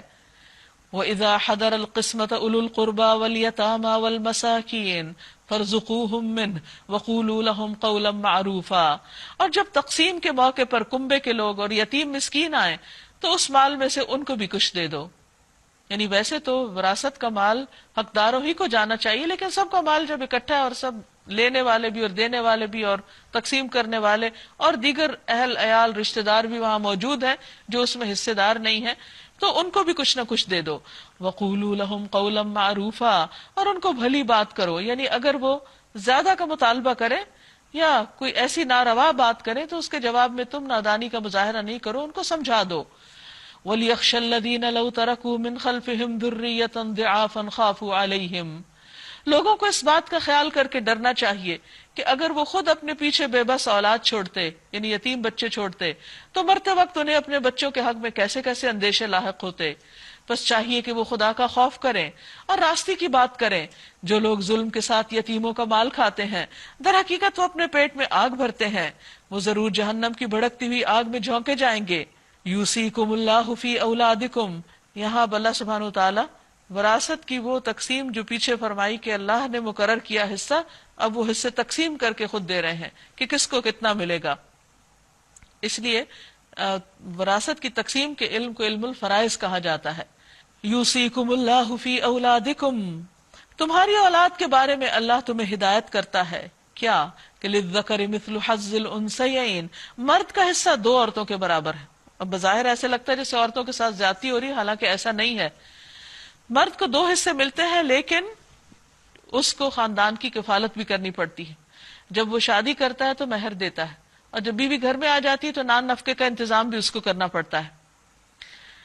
تو اس لیے جس پر ذمہ داری جتنی اور جیسی، اس کے مطابق اس کا حق بھی. فَإِن كُنَّ نِسَاءً فَوْقَ اثْنَتَيْنِ فَلَهُنَّ ثُلُثَا مَا تَرَكَ، اگر میت کی وارث دو سے زیادہ لڑکیاں ہوں تو انہیں ترکے کا 2/3 حصہ دیا جائے گا، 2/3. اور اگر ایک ہی لڑکی وارث ہو تو آدھا ترکہ اس کا ہے. اگر میت صاحب اولاد ہو تو اس کے والدین میں سے ہر ایک کو ترکے کا 1/6 حصہ ملنا چاہیے. اور اگر وہ صاحب اولاد نہ ہو اور والدین ہی اس کے وارث ہو تو ماں کو 3 حصہ دیا جائے. اور میت کے بہن بھائی بھی اگر ہو تو ماں 6 حصے کی حقدار ہوگی. یہ سب حصے اس وقت نکالے جائیں گے جبکہ وصیت جو میت نے کی ہو پوری کر دی جائے اور قرض جو اس پر ہو ادا کر دیا جائے. یعنی وارثوں کو وراثت اس وقت ملے گی جب دو چیزیں ہو جائیں. ایک تو یہ کہ میت نے اگر کوئی وصیت کی ہے تو اس وصیت کے مطابق مال نکال دیا جائے، اور وصیت صرف 1/3 میں ہوتی ہے. اور دوسری چیز یہ کہ اگر میت کے ذمے کوئی قرض ہو تو پہلے اس قرض کو ادا کیا جائے، اس کے بعد جو بچے وہ وارثوں میں تقسیم ہوگا، اور صرف ان میں جن کا اللہ نے حصہ مقرر کیا ہے، دوسروں کا نہیں. دوسروں کے لیے اللہ نے وصیت میں حصہ رکھ دیا. اگر کوئی اور ایسا ضرورت مند ہے جس کو وراثت میں حصہ نہیں ملتا تو اس کے لیے وصیت کا راستہ کھولا گیا. آباؤکم، تمہارے آبا و اجداد، و ابناؤکم، اور تمہارے بیٹے، تمہاری اولاد، لا تدرون ایہم اقرب لکم نفعا، تمہیں نہیں معلوم کہ تمہارے لیے نفع کے اعتبار سے کون قریب تر ہے، تمہیں کس سے زیادہ فائدہ پہنچے گا، پیرنٹس سے یا چلڈرن سے، آف سپرنگ سے. فریدۃ من اللہ، یہ اللہ نے حصہ مقرر کر دیا، یہ فریضہ اللہ کی طرف سے ہے کہ ہر حقدار کو اس کا حق دو. ان اللہ کان علیما حکیما، بے شک اللہ علم والا، حکمت والا ہے.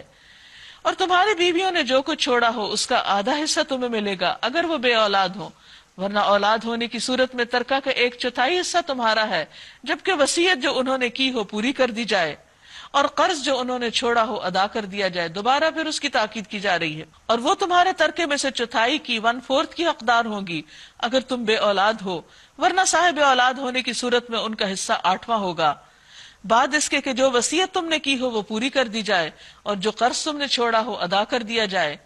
اس سے بھی اندازہ ہوتا ہے کہ وصیت اور قرض کی ادائیگی کتنی اہم ہے.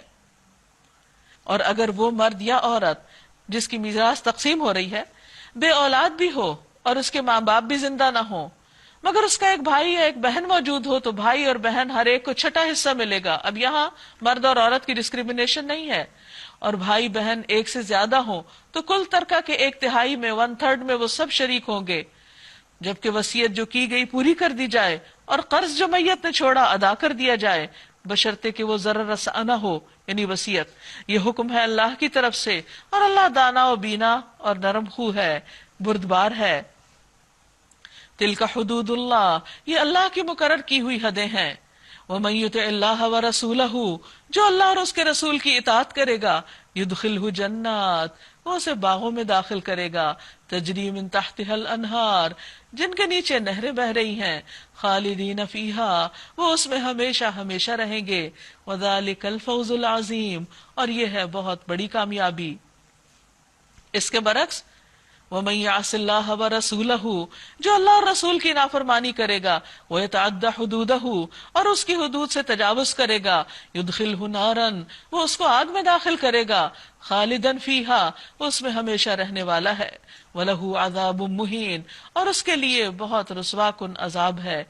اب یہ آیات وراثت کی تقسیم کے فوراً بعد بیان کی گئی ہیں۔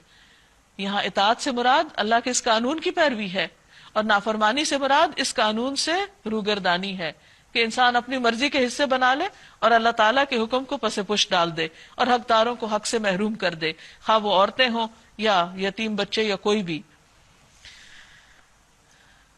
واللاتی یأتین الفاحشۃ من نسائکم، تمہاری عورتوں میں سے جو بدکاری کی مرتکب ہوں ان پر اپنے آدمیوں میں سے 4 کی گواہی لو۔ یعنی ایسے نہیں کہ جو جس پہ جی چاہے الزام لگا دے اور اس کو انسان سزا دینے کے لیے تیار ہو جائے، نہیں، 4 اور وہ بھی مرد، اور اگر 4 آدمی گواہی دے دیں تو ان کو گھر میں بند رکھو۔ یہ اس وقت کی بات ہے جب ابھی زنا کا اصل حکم نہیں آیا تھا، جب آ گیا تو پھر یہ منسوخ ہو گیا، یہاں تک کہ انہیں موت آ جائے۔ اب یہ دیکھیے کہ گھر میں بند رکھنا ایک طرح سے ان کے لیے سزا تھی، یا اللہ ان کے لیے کوئی راستہ نکال دے اور تم میں سے جو اس فعل کا ارتکاب کریں ان دونوں کو تکلیف دو، یعنی مرد، پھر اگر وہ توبہ کریں اور اپنی اصلاح کر لیں تو انہیں چھوڑ دو کہ اللہ بہت توبہ قبول کرنے والا اور رحم فرمانے والا ہے۔ انما التوبۃ علی اللہ، بے شک توبہ اللہ کے ذمہ ہے، لیکن کس کے لیے؟ للذین یعملون السوء، جو برے عمل کرتے ہیں۔ کیسے؟ بجہالت، لا علمی میں، جہالت کے ساتھ، نادانی کے ساتھ، ثم یتوبون من قریب، پھر قریب سے ہی توبہ کر لیتے ہیں، یعنی جو ہی ان کے دل پر احساس ہوتا ہے کہ بات ٹھیک نہیں کی، غلطی کی، فوراً توبہ کرتے، فوراً پلٹ آتے ہیں۔ توبہ کا تو مطلب ہی ہے واپس پلٹ جانا، یعنی اگر انسان رستہ بھول گیا تو پیچھے آ جائے کہ نہیں نہیں، یہ رستہ ٹھیک نہیں ہے میرے لیے، میرا سیدھا رستہ صراط مستقیم مجھ سے دور چلا گیا ہے، اور واپس پلٹ کر سیدھے رستے پہ چل پڑے، اپنی اصلاح کر لے۔ ایسے لوگوں کا انجام کیا ہے؟ فَأُولَئِكَ يَتُوبُ اللَّهُ عَلَيْهِمْ، یہی لوگ ہیں جن پر اللہ مہربان ہو جائے گا، اللہ ان پہ مہربانی فرمائے گا، ان کی توبہ قبول کر لے گا۔ وَكَانَ اللَّهُ عَلِيمًا حَكِيمًا، اور اللہ علم والا، حکمت والا ہے۔ وَلَيْسَتِ التَّوْبَةُ لِلَّذِينَ يَعْمَلُونَ السَّيِّئَاتِ، توبہ ان لوگوں کے لیے نہیں ہے جو برے کام کرتے ہیں۔ حَتَّى إِذَا حَضَرَ أَحَدَهُمُ الْمَوْتُ، یہاں تک کہ جب ان میں سے کسی کی موت کا وقت آتا ہے، قَالَ إِنِّي تُبْتُ الْآنَ، تو وہ کہتا ہے کہ میں نے اب توبہ کی۔ تو مرتے وقت جب فرشتے نظر آ جائیں، جب جان نکلنے لگے، اس وقت توبہ قبول نہیں ہوتی۔ حدیث میں آتا ہے ان اللہ یقبل توبۃ العبد ما لم یغرغر، اللہ بندے کی توبہ بس اس وقت تک قبول کرتا ہے جب تک کہ آثار موت شروع نہ ہو۔ جب فرشتے نظر آنے لگتے ہیں، دوسری دنیا سے رابطہ ہو جاتا ہے، تو پھر توبہ کا وقت ختم ہو جاتا ہے۔ وَلَلَّذِينَ يَمُوتُونَ وَهُمْ كُفَّارٌ، اسی طرح توبہ ان کے لیے بھی نہیں جو مرتے دم تک کافر رہیں۔ أُولَئِكَ أَعْتَدْنَا لَهُمْ عَذَابًا أَلِيمًا، ایسے لوگوں کے لیے تو ہم نے دردناک سزا تیار کر رکھی ہے۔ اس لیے انسان کو کبھی بھی گناہ کر کے اس پر اڑ نہیں جانا چاہیے، فوراً صاف کرنا چاہیے، کیونکہ انسان کو نہیں پتا کہ کس لمحے اس پر موت کے آثار شروع ہو جائیں۔ فرشتہ تو اچانک آئے گا اور آ کے اپنے قبضے میں کر لے گا، جیسے کوئی سپاہی کسی مجرم کو پکڑ لیتا ہے۔ یا ایھا الذین آمنوا، اے لوگو جو ایمان لائے ہو، لا یحل لکم ان ترثوا النساء کرہا، تمہارے لیے حلال نہیں کہ تم زبردستی عورتوں کے وارث بن بیٹھو۔ یعنی شوہر کے مرنے کے بعد دور جاہلیت میں خاندان والے مال وراثت کی طرح عورت کو بھی اپنے قبضے میں رکھتے اور تقسیم کر دیتے، کسی کے بھی حوالے کر دیتے۔ تو اسلام نے اس سے روکا اور کہا کہ زبردستی تم اس کے ولی وارث مت بنو۔ عورت کا جب شوہر مر گیا تو عدت گزارنے کے بعد وہ جہاں چاہے جائے، جس سے چاہے پھر نکاح کر لے۔ وَلَا تَعْضُلُوهُنَّ لِتَذْهَبُوا بِبَعْضِ مَا آتَيْتُمُوهُنَّ، اور نہ یہ حلال ہے کہ انہیں تنگ کر کے اس مہر کا کچھ حصہ اڑانے کی کوشش کرو جو تم انہیں دے چکے ہو۔ یعنی اگر آپس میں نبھ نہیں رہی اور طلاق دینے کا ارادہ ہے، لیکن مہر کی ادائیگی کی وجہ سے رکاوٹ بن رہا ہے، تو اس پر الزام لگا کے تم اس کو مت چھوڑو۔ الا ان یاتین بفاحشۃ مبینہ، ہاں اگر واقعی وہ کسی صریح بدچلنی کی مرتکب ہو تو اس صورت میں پھر تم مہر نہ دو تو اور بات ہے۔ وعاشروہن بالمعروف، اور ان کے ساتھ بھلے طریقے سے زندگی بسر کرو۔ یہ قرآن مجید کی ایک خوبصورت بہترین تعلیم ہے۔ مردوں کو حکم دیا جا رہا ہے کہ عورتوں کے ساتھ بہترین معاملہ کرو، بہترین طریقے سے زندگی بسر کرو، اور اگر کوئی چیز ناپسند ہے تو فَإِن كَرِهْتُمُوهُنَّ، اگر تم انہیں ناپسند بھی کرو، عورت کی کوئی عادت اچھی نہیں لگتی، اس کی شکل و صورت نہیں اچھی لگتی، یا اس کی کچھ باتیں تمہیں بالکل پسند نہیں، تو بھی صبر سے کام لو، اس رشتے کو ختم کرنے کی مت سوچو۔ فَعَسَىٰ أَن تَكْرَهُوا شَيْئًا، تو ہو سکتا ہے ایک چیز کو تم ناپسند کرو، وَيَجْعَلَ اللَّهُ فِيهِ خَيْرًا كَثِيرًا، اور اللہ اسی میں بہت بڑی بھلائی رکھ دے۔ ہو سکتا ہے اس سے تمہیں بہت سکون ملے زندگی میں، اس سے تمہیں ایسی اولاد نصیب ہو جو تمہارے لیے بہت بڑا صدقہ جاریہ بن جائے، اس لیے صبر سے کام لو۔ وَإِنْ أَرَدْتُمُ اسْتِبْدَالَ زَوْجٍ مَّكَانَ زَوْجٍ، اور اگر تم ایک بیوی کی جگہ دوسری بیوی لانے کا ارادہ ہی کر لو تو خواہ تم نے اسے ڈھیر مال ہی کیوں نہیں دے رکھا، اس میں سے کچھ بھی واپس نہیں لینا۔ کیا تم بہتان لگا کے اور صریح ظلم کر کے واپس لوگے، یعنی عورت کو دیا ہوا مال، تحفے تحائف واپس لوگے؟ آخر تم اس سے کس طرح لوگے، کس منہ سے واپس لوگے، جبکہ تم ایک دوسرے سے لطف اندوز ہو چکے اور وہ تم سے پختہ عہد لے چکی ہیں، یعنی انہوں نے تم سے شادی کی تھی، نکاح کیا تھا، اور نکاح ایک مضبوط پیمان وفا ہے، اور اس پہ بھروسہ کر کے ہی اس عورت نے اپنا آپ حوالے کیا۔ اب جب اس معاہدے کو توڑنے کا وقت آیا تو تم سارے احسانات بھولنے لگے ہو۔ اور پھر فرمایا وَلَا تَنْكِحُوا مَا نَكَحَ آبَاؤُكُمْ، جن عورتوں سے تمہارے باپ نکاح کر چکے ہوں ان سے ہرگز نکاح نہ کرو، مگر جو پہلے ہو چکا سو ہو چکا، یعنی دور جاہلیت میں، لیکن اب ایسا نہیں ہوگا۔ إِنَّهُ كَانَ فَاحِشَةً وَمَقْتًا وَسَاءَ سَبِيلًا، در حقیقت یہ ایک بے حیائی کا فعل ہے، ناپسندیدہ ہے اور برا چلن ہے، یعنی اللہ تعالیٰ کے نزدیک سخت ناپسندیدہ حرکت ہے۔ اور یہاں سے اب محرمات کا ذکر ہے کہ کن عورتوں کے ساتھ نکاح نہیں ہو سکتا۔ حرمت علیکم امہاتکم، تم پر تمہاری مائیں حرام کر دی گئی، نانی دادی بھی اسی حکم میں آ جاتی ہیں، یعنی کہ ماں ہی کے۔ وبناتکم، اور تمہاری بیٹیاں، اور پھر اسی طرح بیٹیوں کی بیٹیاں، نواسیاں وغیرہ۔ وَأَخَوَاتُكُمْ، اور تمہاری بہنیں، اور پھر ان بہنوں کی بیٹیاں وغیرہ۔ وَأَمَّاتُكُمْ، اور تمہاری پھپھیاں۔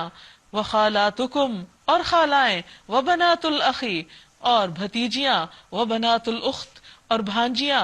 وَأُمَّهَاتُكُمُ اللَّاتِي أَرْضَعْنَكُمْ، اور تمہاری وہ مائیں جنہوں نے تم کو دودھ پلایا، یعنی رضاعت کے رشتے۔ وَأَخَوَاتُكُمْ مِنَ الرَّضَاعَةِ، اور تمہاری دودھ شریک بہنیں۔ وَأُمَّهَاتُ نِسَائِكُمْ، اور تمہاری بیویوں کی مائیں، ساس۔ وَرَبَائِبُكُمُ اللَّاتِي، اور تمہاری بیویوں کی لڑکیاں، وہ جنہوں نے تمہاری گودوں میں پرورش پائی۔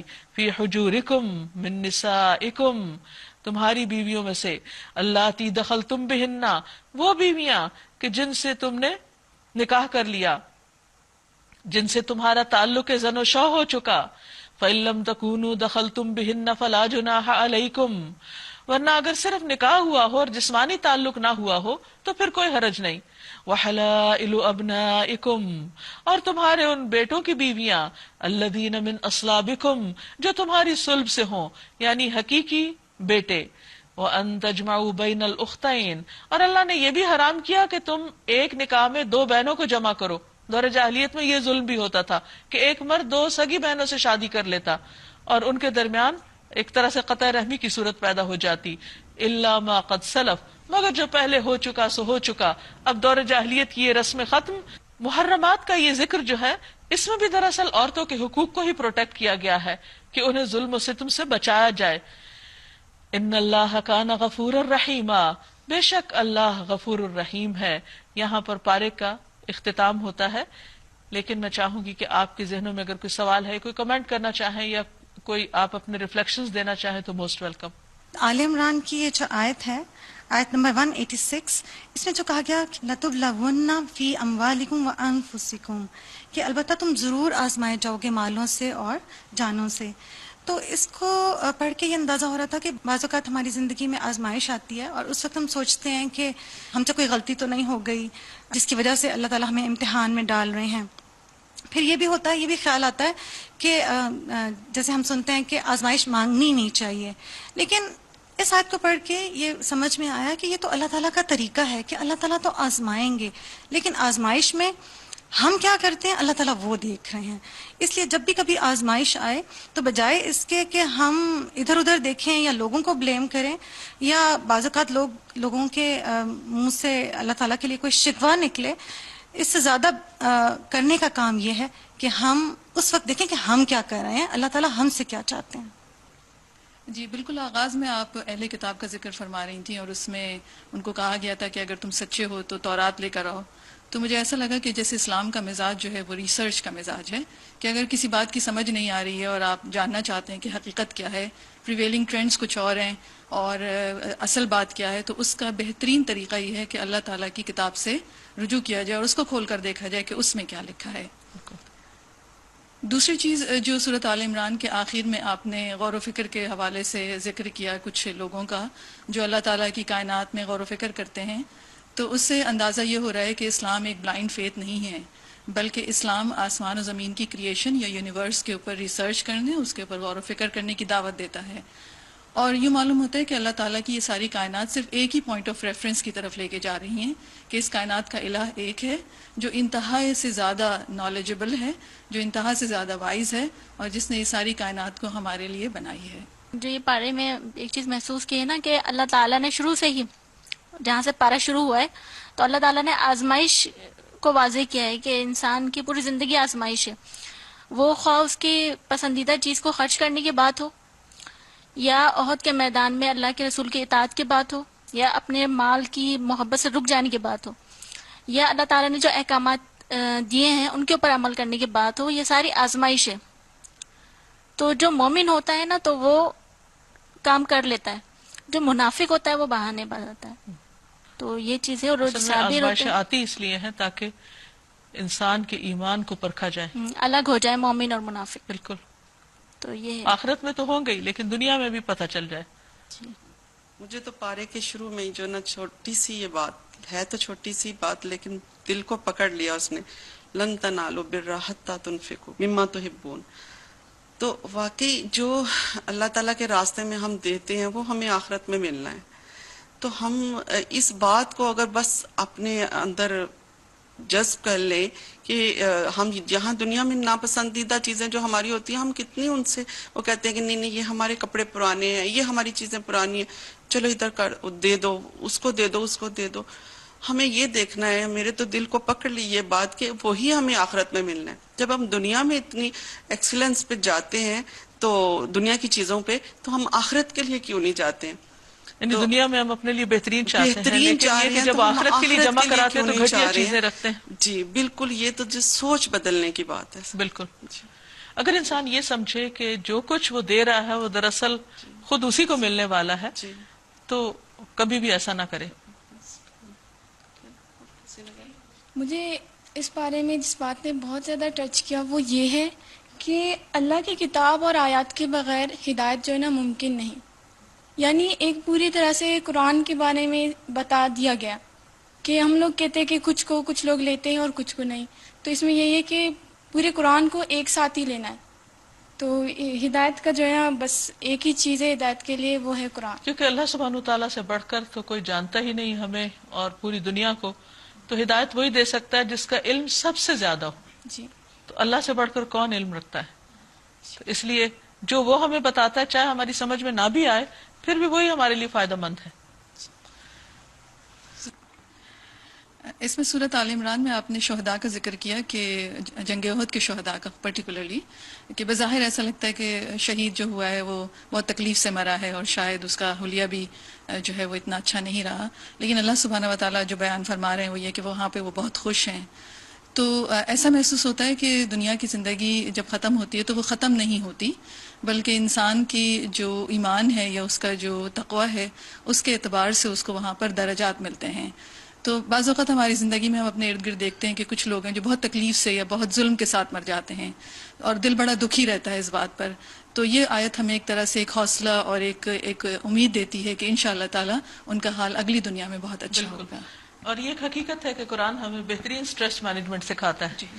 اور جن چیزوں پر ہمیں دنیا میں جس نقصان پر جس تکلیف پر کوئی قرار نہیں آتا، جب آخرت کا کانسیپٹ واضح ہوتا ہے تو انسان بہت صبر اور حوصلے میں آ جاتا ہے، کیونکہ اللہ تعالیٰ کسی پر ظلم نہیں کرتا۔